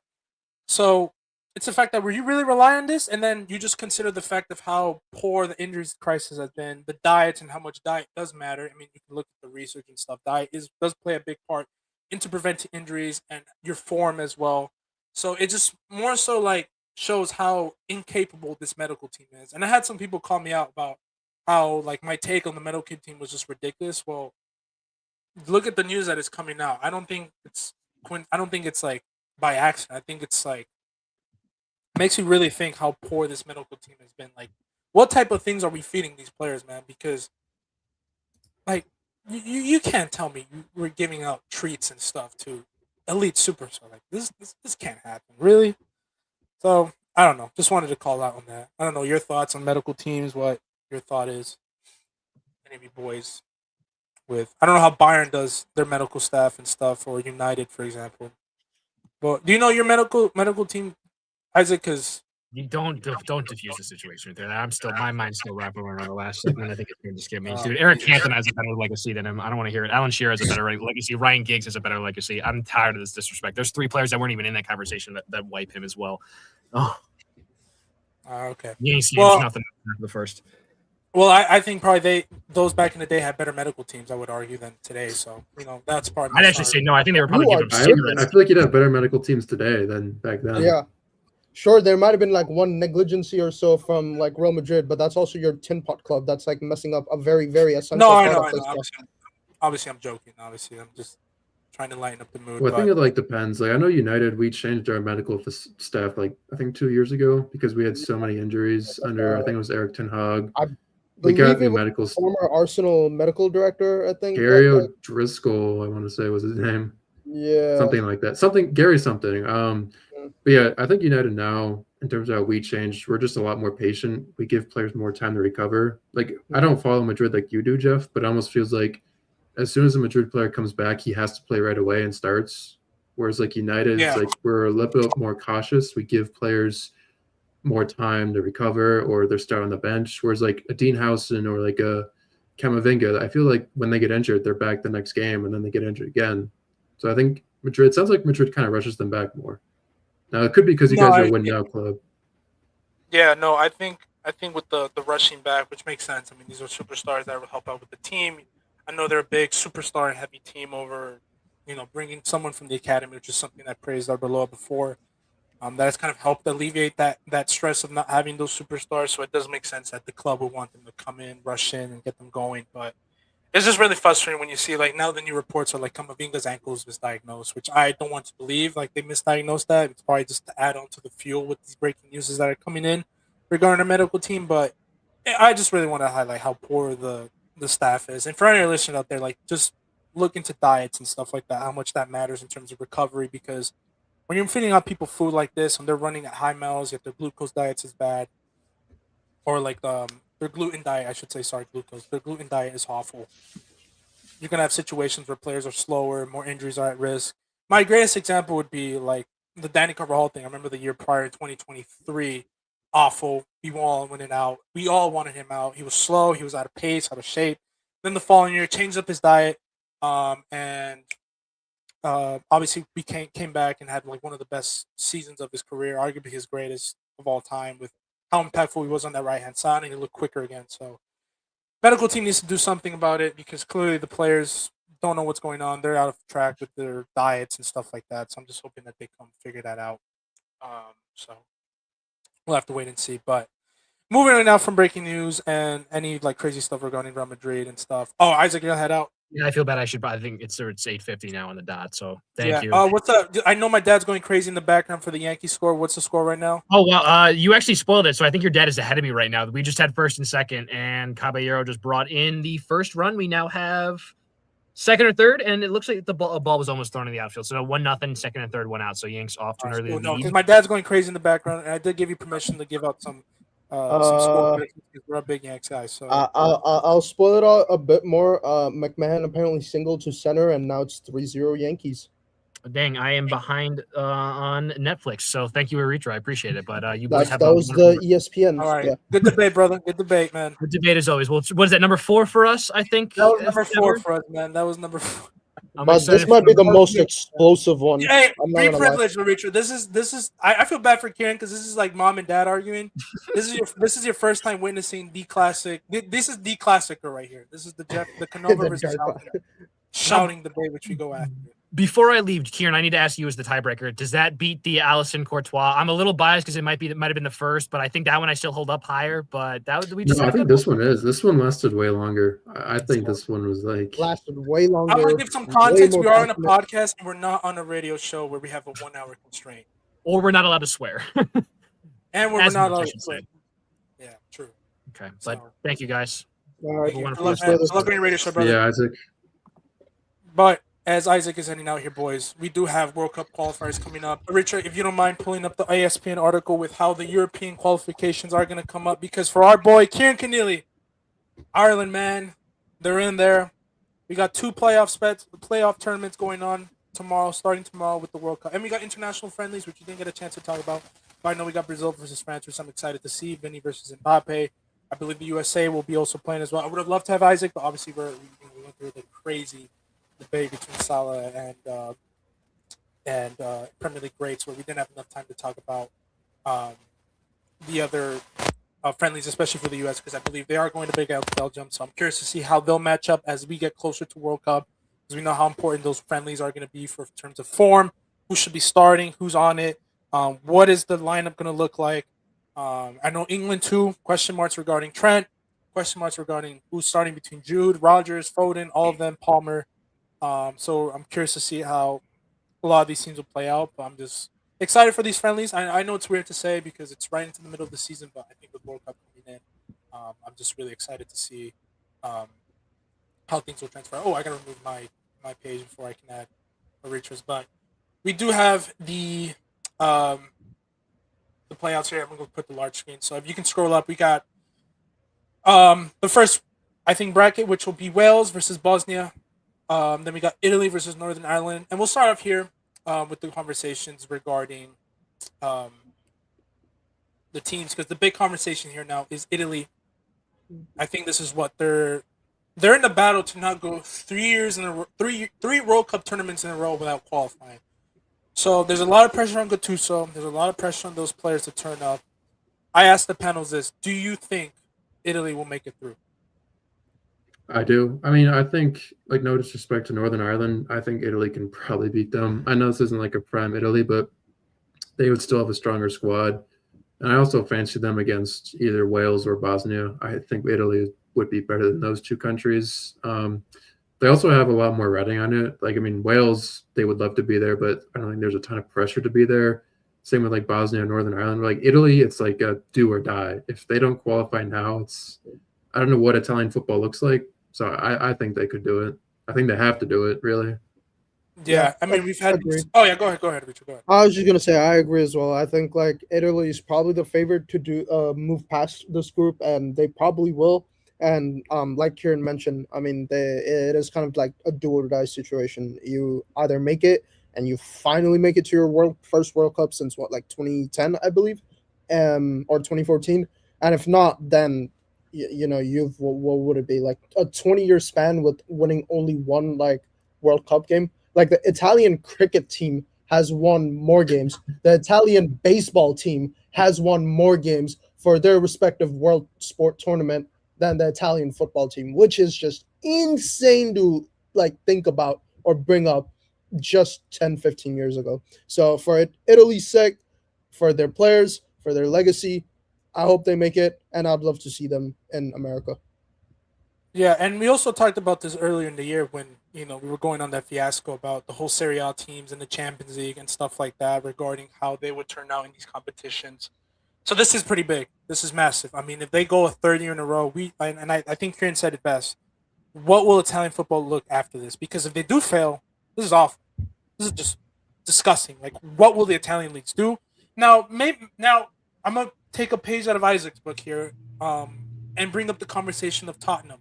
Well, maybe they should get relegated for something to happen to wake up within this federation. So maybe if they do lose a third World Cup in a row, which would be massive for them, a massive blow, maybe this is a reacting point for them to say, you know what? Hey, we need to wake up our youth academies, our clubs, the way we view our players, the way we disperse the players around Europe or whatever it may be. What is our plan? What type of manager are we going to bring in? Because it just feels like for the last few years too, I know is Gattuso the man. If someone can fact check on me right now, because I remember I've been doing a little bit of research, but I think Gattuso is the manager for Italy, if I'm not mistaken. But it just feels like Italy every a few years here and there since the last time they made it, they just switch managers like every freaking year. Every year they switch out this manager, this manager, this manager, this, and I'm like, who's the next manager going to be? Because what if it's not Gattuso? So, we'll see for Italy. I think this is massive for them. If they fail, I really wish I could have Gianluca on this, but we'll get his reaction if they do make it or they do fail. So we'll get Gianluca on for the next pod. But I'm excited to see what they're going to do and how they're going to respond to this, because they got Northern Ireland. And yeah, we'll have to wait and see what they do, man. Because a lot of players their legacy's on the line, and I think the entire Italian Federation is on the line as well. But the next playoff group that we got here for the European is Ukraine versus Sweden, Poland versus Albania. What's your prediction for this bracket to get out of here? Is there some interesting teams in there? I think Ukraine. I think they would beat Sweden. I think Sweden's looked awful this World Cup qualifying rounds, especially in the fall. They were getting some really bad results. I mean, they're lucky to even be here right now. Like, they were that bad in the group stage. Overall, I'd say Poland. I just feel like because they've been in Euros, they've been in the 2022 World Cup, they have that experience. They also have Lewandowski. I know it's maybe not prime Loa, but it's still a very good striker. I think Poland would probably win that overall. Yeah, I mean, honestly, I was thinking like the winner of that Ukraine-Sweden probably makes it through, and for some reason, I thought Sweden is probably going to win out of this group. But with the points that Kieran made, I did start thinking, I'm like, well, what is their current squad looking like? For Ukraine, like, is it still like Zinchenko? Do they still have like other like star players, I guess, for their national team that could like propel them? With Poland, is Lewandowski still playing? Which I guess he is. And if so, then that's obviously a big presence. But then can he like single-handedly, drag Poland across the finish line and, get them into the World Cup? Honestly, I don't know. I think this is a really tough one. I don't think there's like a clear-cut favorite here than it was in Path A. So I'm just gonna go with Poland too. Yeah, why not? I'm gonna go with Sweden. I don't know what's Isak's situation right now, but I still think they got Gyökeres. You can make the debate whether Gyökeres or Lewandowski's been better. I know Gyökeres is not like this elite player, I know that, but I don't think Lewandowski has been that great this year. But yeah, it's tough. I think those are the two teams. I think Sweden will get through, and I think Poland, and then it's going to be a battle between those two. I'm kind of torn now. I did make up those points about Lewandowski. The experience does matter. His goal scoring does matter. But then you got Gyökeres too. The fact that Sweden does have a few players here and there. I really wish they had Isak, because if Isak was in there, I think it would have been Alexander the Great. Remember, I used to call him Alexander the Great. I wish they had him in there, but I think he's out still. So I'm gonna go with Poland. You know, I think I trust Lewandowski more than any of these players, and I think he's got one more run in him potentially. I think he still has it. Like a lot of older players this generation have been able to withstand the defenders and the center backs of this generation. So I'm gonna go Poland. I'm gonna go Poland. Agreed. Then we got the next group, which will be Turkey, Romania, Slovakia, and I can't see from the other one. Kosovo. Yeah, Kosovo. I gotta go with my boy. Well, no, he's not really my boy, but I gotta go with the fellow Madrid player, Arda Güler. I think Turkey got it. I've been very critical of Arda Güler, but for the Madrid team, but usually for Turkey, usually just turns up. He's one of their star players. They got Yildiz in there as well, and I mean, they were one of the top exciting teams to watch in that Euros back in 2024, and I still think they have that young core still there that I would say have learned from that experience and those downfalls, and I would want to safely predict that they can probably learn from that and get better and be better. So, and I know they got smoked 6-1 by Spain, which is not great at Turkey, but we'll let that slide. That's Spain, one of the top European teams. So I'm going to go Turkey to get out this group. I think they beat the Romania. I think Slovakia go through, but I think Turkey's talent is just too much, and I think they'll win through, especially with some of the players on Galatasaray. So don't fail me again, Turkey. Do not fail me again, Turkey. Your club did it, but the national team cannot do it. So Arda Güler, don't do something about it. Kenan Yildiz, do something about it too. Don't fail me this time, Turkey. Don't do it.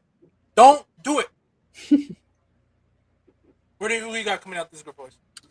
Yeah, I agree. I think Turkey is probably the strongest team of the four. I think when you have players like Yildiz and Gouler, that just gives you a way better chance. The last time I picked a Turkish team was Galatasaray. They beat Juventus, so maybe every time I pick Turkey, they win. So I'll pick Turkey again. I think they're just the strongest. I don't know. Yeah, I'm also going with Turkey. I think Slovakia also probably gets past Kosovo, but Turkey probably edges off Slovakia to go to the World Cup. Okay, got you. Yeah, and also for listeners out there and our viewers, I did do my prediction for Italy because I was stupid enough just to ramble about how if they lose, they're gonna not fail. But I will say Italy go through in that path as well. I think it was path A. So Italy go through, and then the following group I believe was Poland. Poland to go through, and then this one I think Turkey as well. So we got those three teams, and I think we're all on the same track, right? We all agree with those are the Yep. same three teams that we think are gonna get through. Okay, cool. Yeah. Then we got this matchup, which Karen, Ooh. you know what? I'm gonna wear the Irish flag, man. I'm gonna wear green for you, brother. We're rooting for you, man. Like I'm gonna take the screen off for a bit, man. Please, because sometimes when we do these videos, sometimes the graphics are not great. The quality goes off, so we're taking off the screen. But actually, no, I gotta put it back. I gotta put it back just so we give our viewers who's the team. So we got Denmark versus North Macedonia. This is the last of the playoff pathway, and then obviously the Republic of Ireland, the homeland of Mr. Keneally. Shout out to Mr. Keneally, Mama Keneally out there. I hope they're listening out there. The whole Keneally family down there in Ireland. Because Denmark versus North Macedonia will face the winner of the Republic of Ireland versus the Czech Republic. So, Doc, Kieran, man, just let us know how you're feeling, bro. Because I was in that same boat when Peru were in that qualifying playoff tournament. I know we played against New Zealand, so it was like, how many years have we not made the World Cup? Like 20, 30 years, 40 years we didn't make the World Cup, and there's just an excitement around qualifying and making it back. What about you, man? How are you feeling, man? How are you feeling for this tie? Yeah, I'm kind of feeling the same way. It's definitely like excitement, especially when they beat Hungary, I think back in November. But now that the game's a lot closer, definitely a lot more nervous. We played Czechia away in the Czech Republic, which is tough. That's going to be a really tough place to go to. I think based off the bookmakers and the bookies, Czechia are the favorites to win it right now, which makes sense. They're the home team. Unfortunately for Ireland, they're missing Evan Ferguson, a really good young striker. He was doing well with AS Roma, but I think he had like season-ending ankle or knee surgery, so he won't be available. They still have Troy Parrott, the hero, scored the hat trick against Hungary. I think scored against Portugal. It's going to be a really close game. I honestly wouldn't be surprised if it goes to extra time. I think it'll be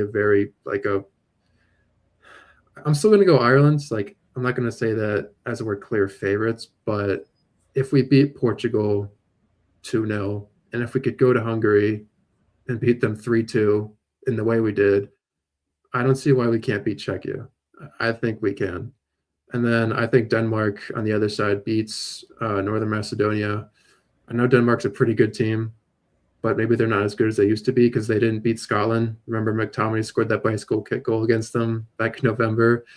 That also works against us. Denmark would have that motivation. They would really want to get back to the World Cup. But if Ireland do beat Czechia, we play against Denmark or the winner of that game in Ireland and Dublin, so we would have home court advantage there. I'll go Ireland. I have to pick them. I'm not going to go against them. It's not going to be easy, but it's a lot of faith and hope, really. Yeah, I'm gonna be a little bit contradictory here, but I'm looking at that Denmark team. They have the experience, they have the players, they have the stars that we praised so many times back in these international tournaments. More so, I believe in what was it, Euros 2021, if I'm not mistaken. They had that crazy run. They made it to the semifinals, but like you said, they have been in the decline. They had that run in, I believe, the World Cup as well. They were in there a few times here and there, the Euros as well. But I'm just rooting for you, man. I'm rooting for Ireland because obviously any team that's with my friends, I'm rooting for them. That's just how I am as a football fan. I want to see my friends, family happy, unless you're a Barca fan or anything like that, or a Chile fan, no offense, or a Universitario, or a Atletico Madrid fan. I'm not rooting. Or if you beat Madrid, like in the most embarrassing way, and like you just keep on talking smack, then no, I'm not rooting for you. But I will be rooting for your team. I'm gonna hold faith. The Troy Parrott magic is gonna continue, and I'm really excited if you do get through the Czech Republic, because like you said, that's a home game for you. That's a home game for them. I don't know who's on their team. I know is Schlick. Schlick, that's how you say his name, the striker. Yeah, Patrick Schick. Patrick Schick. There you go. I keep on saying Yeah. Schlick. I don't know why. I keep on mixing him with Hansi Flick for some reason. But yeah, you got him. That's going to be a problem. Obviously, we know his records against in the Bundesliga, the talent that he is. But I'm holding out faith, man. I'm really hoping you guys make it. I really do. And I'm curious, what would be your group if you do get through this? I would say probably one of the tougher groups, honestly, because if you even get through Czech, you got to go through Denmark, which is not an easy opponent, by the way. But I'm just excited the fact that you guys in that final, you will be at home. So I can't even imagine what the home ground is going to be like. That the bars are going to go crazy. Ireland is probably going to explode. But how many years has it been since Ireland made it to a World Cup? How many years? The last time you guys I made think it? it's either been 2002 or 2006. It was one of those World Cups. Was the last one Ireland So was almost in. 20 plus years that since you last Yeah. made the World Cup, which is wow, man. I know. I can't wait for you guys. I really am. I'm excited. That's definitely gonna be the game I'm watching for tomorrow. So I'm gonna be rooting for you guys, man. And yeah, man, I'm just 20 plus years is on the line here, and if you make it, man. But going back to the original question, who would be in your group if you do get through? Yeah, so if Ireland qualify, it would be in Group A. So that's Mexico's group. So we play against Mexico in Mexico. We play against South Korea in Mexico, and then they play against South Africa in Atlanta. So it's going to be tough playing against Mexico. That's going to be a brutal game. But other than that, I think Ireland would have a decent chance against South Korea and South Africa. So they finish second. I think this year they do the round of 32. So even if Ireland finished third, they would potentially get to the round of 32. So there's always a chance. Dude, that's it. That's a fun group if you guys do get through. That is a fun group. Like, dude, like you have obviously the Mexican fans who've been waiting for this for years. You know how loud and rowdy Mexican fans are going to be at the Azteca for that opening game. The whole tournament's going to be there as well for their group stage games. Then you have the South African fans who are going to go in crazy for that opening matchup, and then just in general, the vibes that the Africans always bring to these tournaments are just absolutely amazing. And then you add them to the South Korean fans as well. They got their love in there too. And then you got the Ireland fans. Like, dude, I want to see if I'm hoping to God. You know, me and Kieran are Catholics here, fellow Catholic here. I'm hoping to God that Mexico versus Ireland matchup, if it does happen, that's gonna be my most. I'm watching that. I don't care what any other game is going on. That's gonna be my most watch because we know how intense those fan bases can be. The English versus that's gonna be fun. That's gonna be fun. Like that's gonna be a blast to see, and I can't wait for you guys to hopefully make it. Like I'm really hoping that. So I'll be wearing some green. I might buy a Troy. I'll do this if Ireland do make it. I'm buying a Troy Parrott jersey. Ooh, I like that. It's a good I'll one. buy it. If they make it, I'm buying. That'll be my team. Besides the U.S. and I'm a player stand for my Madrid players in these international tournaments. So obviously I'll be rooting for them. But I think my main team will be Ireland. You know how sometimes people don't have those main teams? I'm gonna be rooting for Ireland, man. I'm gonna be rooting for Ireland if they make it through, man. So go the Irish, man. What's your saying? Like you know how like a lot of teams have their saying or their phrases. What's yours? I actually don't know. Not to sound like a fake fan. I don't know what the saying is. Oh, shameful. Yeah, let me look it up real quick. Yeah, go look it up real quick. And as he looks it up, I just wanted to quickly share that I think for this group, you know, I hate to say it, I think Denmark edges Ireland, but in my heart, I also want Ireland to be in the World Cup. I think the Irish fans, they'll just bring a unique set of energy. That's what I'm saying too. They bring a unique set. And you know, we already have England, we already have Scotland. Now imagine we bring Ireland too. Like, dude, like it's gonna be crazy. And what's crazy too is I know Ireland will probably be in all those Mexican games, but in Mexico for all those games. But if let's say they do go through like a round of 32, who's to say that the Irish natives here in the United States won't go to those games? I'm gonna go. Like I will go because I want to be around the quote. I know they're not the hooligans, but like those crazy English or British Britannic fans. Like I want to be around that environment. Like that is just a freaking blast. Like you guys would populate here in the U.S. like because of the natives and all that stuff. So I'm really hoping to God y'all make it. I really do. That would be I think it'll be good for football. Like I know I sound corny saying that, but like it'll be really good for not only the Down Low podcast, but I think for football as well, just for the World Cup tournament as well. But you are going with Denmark, Rachel, just because we do have that. Yeah, Like, yeah, I feel like just on paper they have the better players and stuff, and I'm backing them to like bounce back stronger than they have so far. So obviously, it's like it's kind of like your backs to your walls where you have to perform. And I think they probably will show up, but in my heart, I got the Irish. Hopefully, they make it. Yeah, we'll just wait and see and what happens. yeah. So we got two people who will be going for Ireland, but also two people who think Denmark will go through because I agree with you, Rich. I think my head is like telling me to go with Denmark, but my heart wants the Irish to go through. So we'll have to wait and see that. But yeah, if I'm gonna put the screen back, if we can go now to the before we go to the Intercontinental breaks real quick to Intercontinental, but please subscribe and follow us on our YouTube, Instagram, and TikTok accounts. Got some interesting content coming up, especially after today's interesting debate and predictions for World Cup playoffs. So just please continue following us, like, share, subscribe, everything you can do. We really appreciate it. But yeah, we'll go down to the Intercontinental playoff bracket now of the World Cup qualifiers. So our four teams that we will be predicting are from the European will be Italy, Turkey, I believe some people said Ireland, and I'm forgetting that other group. Jesus Christ. Poland. It was Poland. Turkey. Oh, Poland. Yeah. So those are the four. So we'll have to wait and see what groups they will go into. Jeff, that mic still. Oh, the mic's cutting off real quick. Okay, cool. Give me 1 second.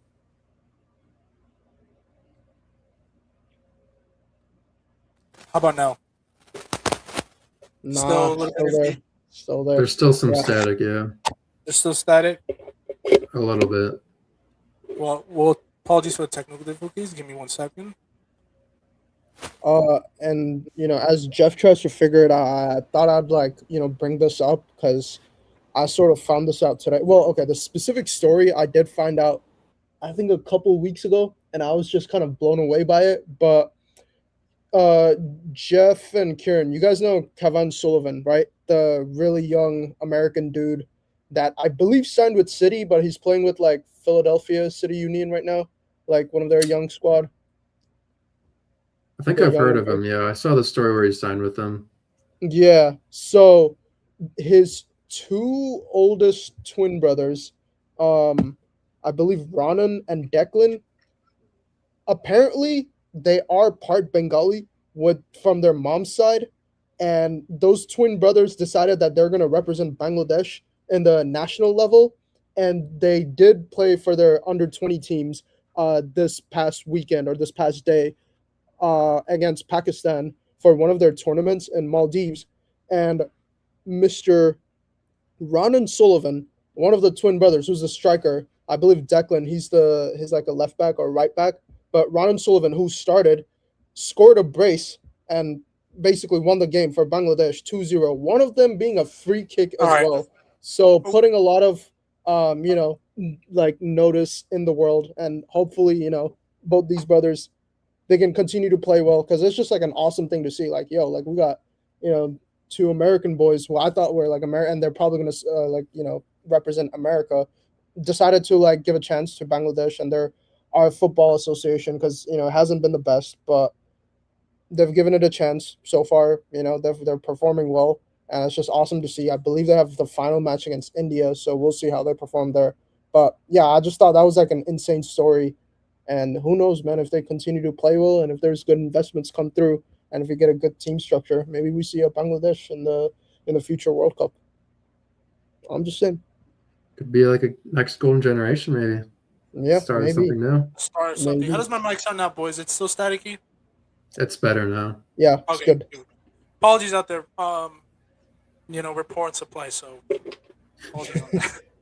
Gotta Okay, be but yeah, I just resourceful. wanted to give a I think quick. the debate killed my mic, man. I think the shouting debate that we had earlier killed my mic, man. I think that killed it. But we do have the final set of the playoffs, which For you boys know, I was supposed to go, but we won't talk about that. I should have been in Mexico right now covering those games, but we won't say too much about it. But if you don't mind pulling down to the Intercontinental section of the playoffs, Aricha, if you don't mind going down, just scroll down for a bit. Thank you again, Aricha. Shout out to Aricha for helping out here, doing something different. Yes, sorry. Is it this So way? we have, yes, sir. So there's the two pathways here now. Obviously, we talked about the European, but I think we have left is the two CONCACAF nations, obviously, because the host nations in Mexico, Canada, and the U.S., um, since they're a CONCACAF section of the world, they get a privilege of getting two playoff spots. So we have, I believe, Suriname and some other team don't talk about, but they have the two spots. Obviously, Asia has their one spot as well, and then Africa in there as well, with obviously South America and Bolivia. And yeah, we can see on the screen right there, we have for Africa will be the Republic of Congo, for Asia will be Iraq, for the CONCACAF will be Jamaica and Suriname, and then for I believe Oceania is New Caledonia, and then South America is Bolivia as well. Um, I'm just excited for. We'll start off with Pathway 1. I was going to go on Bolivia, but I believe they're in Pathway 2. So Pathway 1, we got New Caledonia versus Jamaica at the Guadalajara Stadium. And the winner of that first matchup will go up against the Republic of Congo. So I don't know. I'm not too familiar with these teams, to be quite honest with you. So I guess I'll just give my predictions. I guess just lowball it. Fuck it. I'm going with Jamaica. Why not? I've been on this train of these crazy fans going to this World Cup tournament. Why not add Jamaica to the mix? Why not? You imagine the Jamaicans going crazy in whatever group they're put in. Why not? I'm gonna go with Jamaica. I know they still have a few players here and there. Interesting enough about them, they've always had a lot of um, players that could have represented. I think Sterling, if I'm not mistaken, is of Jamaican descent. And I know there's other few that I'm blanking on. I think Kyle Walker might have been able to as well. Kyle Walker, I didn't know that, but thank you for bringing that name up too. So If Trinidad was available, then Marcus Rashford, I believe, could have also represented them. So I think he's part Trinidadian from his grandparents' side. Yeah, you're right. I forgot about that. Yes, I remember. Wasn't there he was off form and then he was supposed to go? There was conversations of him joining that national team because he just wasn't going to get a spot in England. I swear there was one player like that. I swear. Or it might have been Zaha actually, but that was for the Ivorian. Yeah, I think it was. I swear there was another player. I swear there was another one. And that's where Alex Iwobi stood up and was like, "Hey, you guys can't, just because you can't get time with England or whatever, doesn't mean that you can then come to us and try to join our national team. Right. It is the decision you make. You gotta represent who it is you are." Right. Yeah. So I think Jamaica have the why not bring back that 2010 type of vibes? Bring them in. Why not? Just get them in there. So I'm gonna go with Jamaica. Jamaica versus the Republic of Congo at the Qualifier. I think that'll be the final. And I just think the Jamaicans would just bring too much. I think Jamaica usually when they play against the U.S. or Mexico, they usually just bring the trouble for the physicality that they obviously bring in. So I think that'll be a good matchup against the Republic of Congo. So I'm gonna go those. I think Jamaica will go through. Jamaica. Also, Steve McLaren is the coach there, so there's just a lot of memes that I would see about him with the Jamaican culture. So I think he's getting along well there. I'll probably favor Jamaica as well, but that could also be because I just know more of the players in that Jamaican squad than New Caledonia or DR Congo. So we'll see though. We could be very proven wrong, but I'm just going based off names, man. Yeah, and for disclaimer out there again, I'm not familiar with any of these teams besides probably Bolivia, and probably Iraq as well. Those are the only two teams that I'm very confident I can give my analysis on, and even then, so just ignore our predictions. But for the other European teams, I'll know because we know the names, the history, the Europeans the Euro qualifiers that we've seen a little bit more. But for these intercontinental ones, I'm not too familiar with them.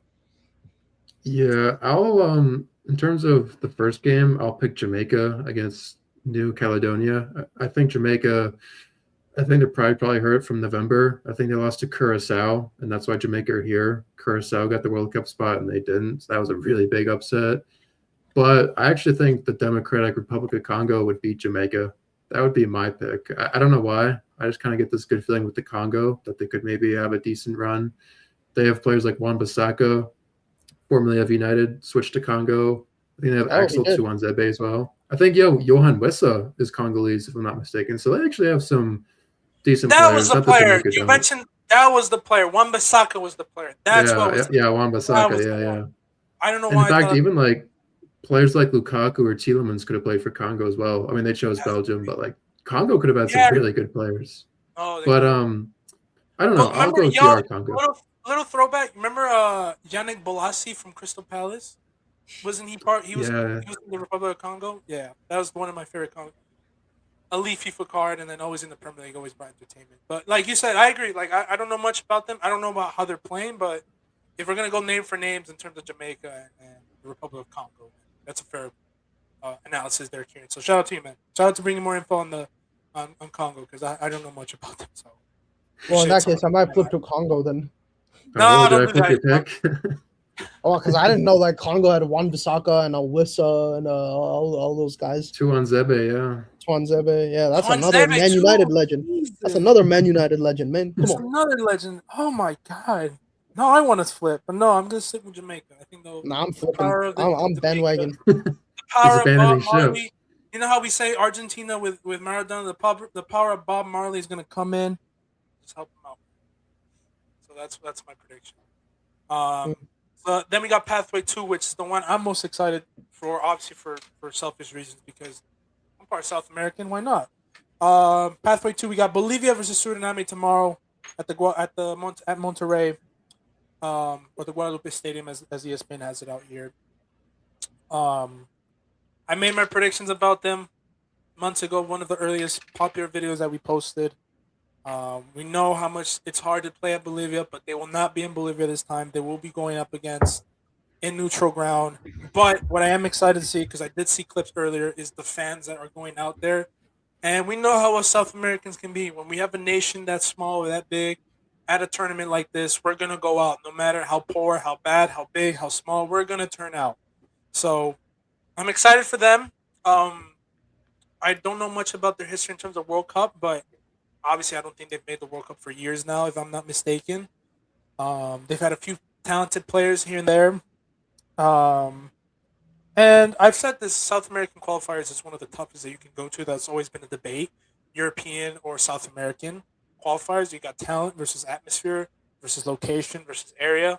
So I think this will be a tougher matchup in pathway for these teams because at the end of the winner of this will face Iraq, who I think has the talented players in my opinion. I believe there's this youngster on there that has been praised so many times by some fellow YouTube content creators who are Iraqi descent. So they have a few ballers out there, stallers in there, and as I give into Bolivia a lot of times, it's that atmosphere in the stadium of playing at Bolivia, which has helped them out so many times. It's played a major factor, but they won't have that. But I still think they have the talent to pull it off with some of the strikers, the youngsters that they got coming in. That performance against Brazil as well really convinced me that they can go far into these teams. And again, I think the Bolivians are just going to turn out. Besides maybe Iraq, I just don't see Suriname having a better atmosphere than what Bolivia, because Bolivians are going to pack that stadium, no matter how they could. So I think the fan base is going to help out. I think the talent that they have in there, the vibes, the atmosphere, the confidence that they now brought in, the teams that they beat in to get here at this spot. I'm gonna go Bolivia to get through and play Iraq, but I'm not too sure whether they beat Iraq. It's gonna be tough in my opinion, but I'm gonna say Bolivia get through. Why not? I'm not too familiar, so I'm just again eyeball it and just say, you know what, Bolivia are gonna get through. I got no idea for these three teams, but I'm picking Suriname for both games. I think they're taking the pathway too, and maybe that's because like Suriname. I think I was seeing this video where it says something like they're like the smallest country that produces like the most world class player, or like the smallest like by area or something that produces the most world class player. Because you could have had like a Van Dijk, you could have had a, I think Rijkaard back in the day, or Gullit, one of those guys from Netherlands, like that could have also represented Suriname. So I have a feeling that there's like some of these like sneaky good guys that are going to be representing Suriname. Again, this is me saying without any knowledge of. There could Right. be like a world class Please, player disclaimer. that plays. I have that- no knowledge. I have no elite knowledge to give, so take me seriously. So please, I will not be posting any content making my hot take. Yeah, I'm I going to was be just rooting for saying.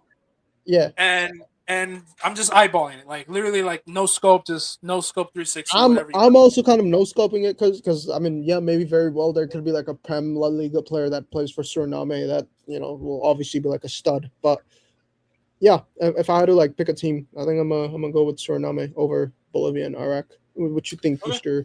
Mr. Doc? I'm gonna round it off by picking Iraq. I'm gonna go So? with them. Okay. I mean, it says in the above paragraph that Iraq and Congo have the 2 highest FIFA rankings here, so technically they're one of the stronger teams of these 8 or 6 teams. I mean, I think Bolivia would win the opening game on March 26th, but I think Iraq probably would be favorites, you'd have to say. It's talking about Man United links. Zidane Iqbal, former Oh. United midfielder, represents Iraq. That's one might of the be players. there. Iconic name right there, Zidane.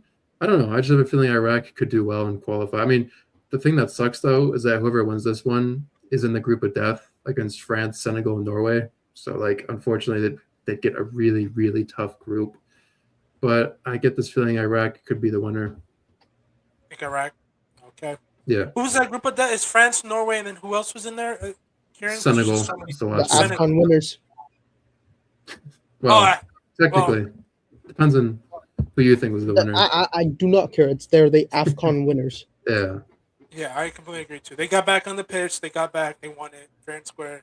Raheem messed up the penalty. Yeah. Congrats to the AFCON winners. Did you see, actually funny enough, did you see that post? I think one of their coaches was at like this tour or like somewhere traveling for vacation, and he had like the trophy presenting all over the world. Yeah, they're not letting go of that trophy, by the way. So. I think they even said that they were gonna give it to their military or something and like protect it there. And they're like, "Yeah, come get this CAF." Dude, I'm in for it, man. It's a BS decision. I don't even think we had a chance to talk about it because it just completely went through and it just. There's went by fast. nothing to talk about it. Like But- Senegal oh, yeah, has no, I rightfully agree. won I the think it's game, really and they deserve to keep the trophy, and they should appeal it 100 times until that's the decision that's made. Yeah. No, definitely. But I think to close off this show, this long episode, and thank you again, boys, for honestly that first chunk was just really me arguing for Salah. We'll close it up by seeing our predictions for the group stages in terms of like where they would be. So we know those are the 6 teams. So my 6 teams will honestly be Jamaica, Bolivia, Poland, Turkey, Italy, and the Republic of Ireland. Even though I feel like maybe Denver might get through, but I'm going all out and saying the Republic of Ireland goes through. So those are my 6 teams.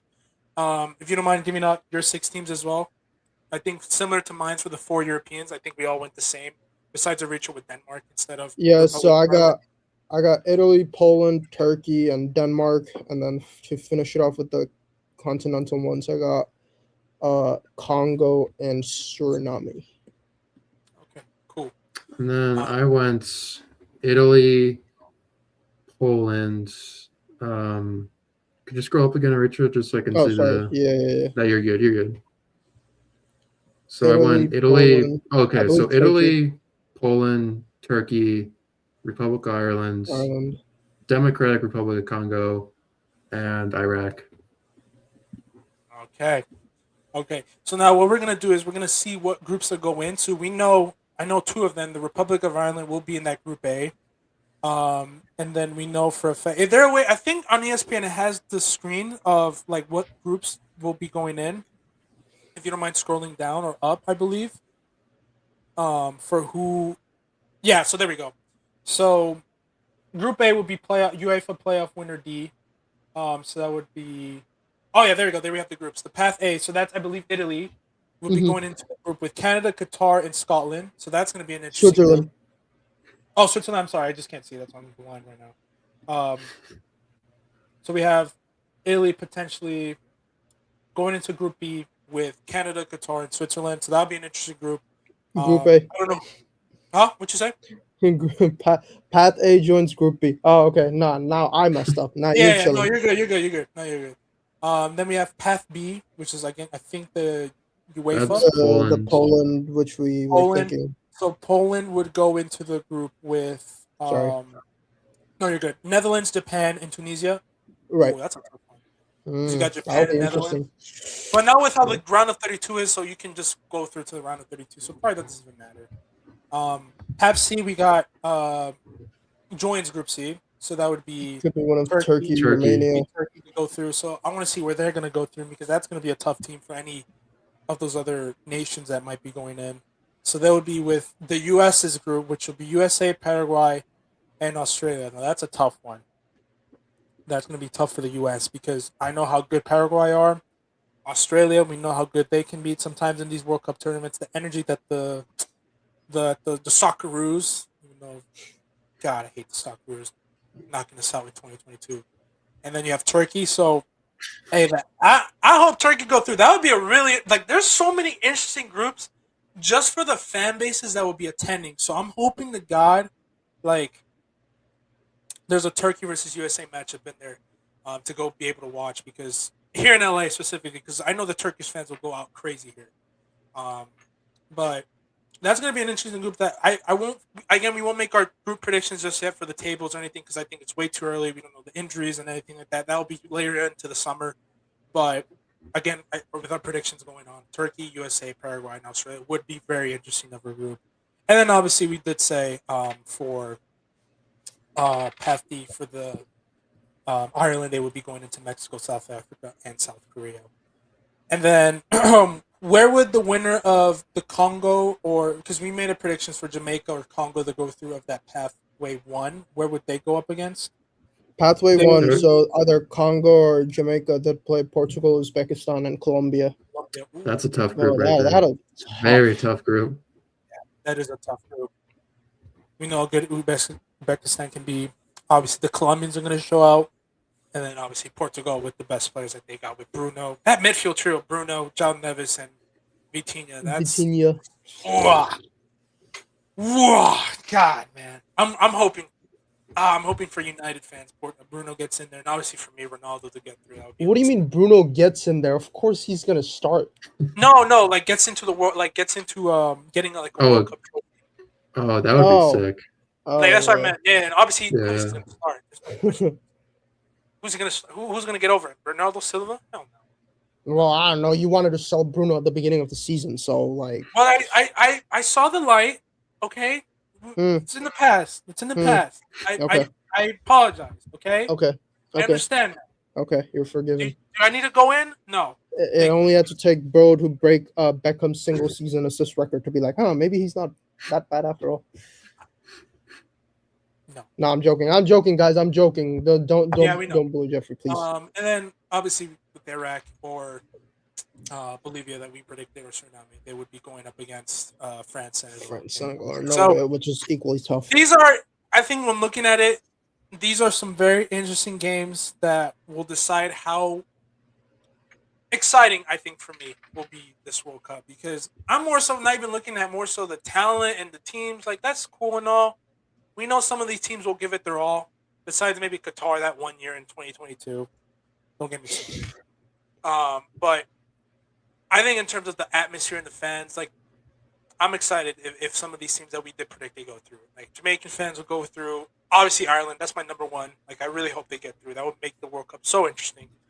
And then obviously some of the group of deaths with the fans that will be clashing in with the in USA groups of Turkey versus USA. Turkey versus Paraguay fans, and then the other team, which I'm blanking on, but in that group as well. That would just be interesting just for fan interaction, because the thing that gives the sport beauty is just the way fans interact, the banter, the atmospheres, the goals, the stadium roars. I'm just hoping to God there's enough seats being sold and enough people getting in there that will make the atmosphere more exciting than less. What was it your word, Kieran, that you said in our group chat? AI. Artificially. Artificial, yeah. So, hopefully these teams get through it. We wish them all the best. But I think that's all I got finally for today. Almost went 2 hours, but that's the beauty of our podcast. We have that freedom and that rage of going live and just, rambling, debating, and then giving our predictions and our analysis on these type of games. But Karen, I send all my prayers for the Republic of Ireland. Any Irish fans out there from Kieran's side or just listeners or fans out there, I'm wishing for you I will be on standby for that Troy Parrott jersey if they get through. I swear I'll buy it. I'll wear it I'll wear it for the next episode if they do get through. That will be my number one team to support outside of player stands, whatever it may be. That will be my team. I'm ride or die with that team. Man, just wishing you all the best, brother. Are you gonna watch it in the bar or are you gonna watch it at home? I'm actually working tomorrow, so I won't be watching it at all. Unfortunately, you tell your boss, be like, "Yo, look, my team hasn't made it." Like, yeah, I should. I should tell him that. Maybe like have an earbud in and like listen to it or something. Honestly, you probably should do that, man. But I think that's all, man. We're gonna send our prayers out for Ireland, and make the best. May the winner go through, man. Good luck to all of them. But that'll be all for the Outland Podcast, episode 32. Appreciate your time, your guidance, your patience with me as well when we were going on a ramble about Salah and all of them. But that's what makes the interesting podcast episode. But that'll be all. And for all of our listeners and for my panel out here as well, have a good rest of your night. Okay.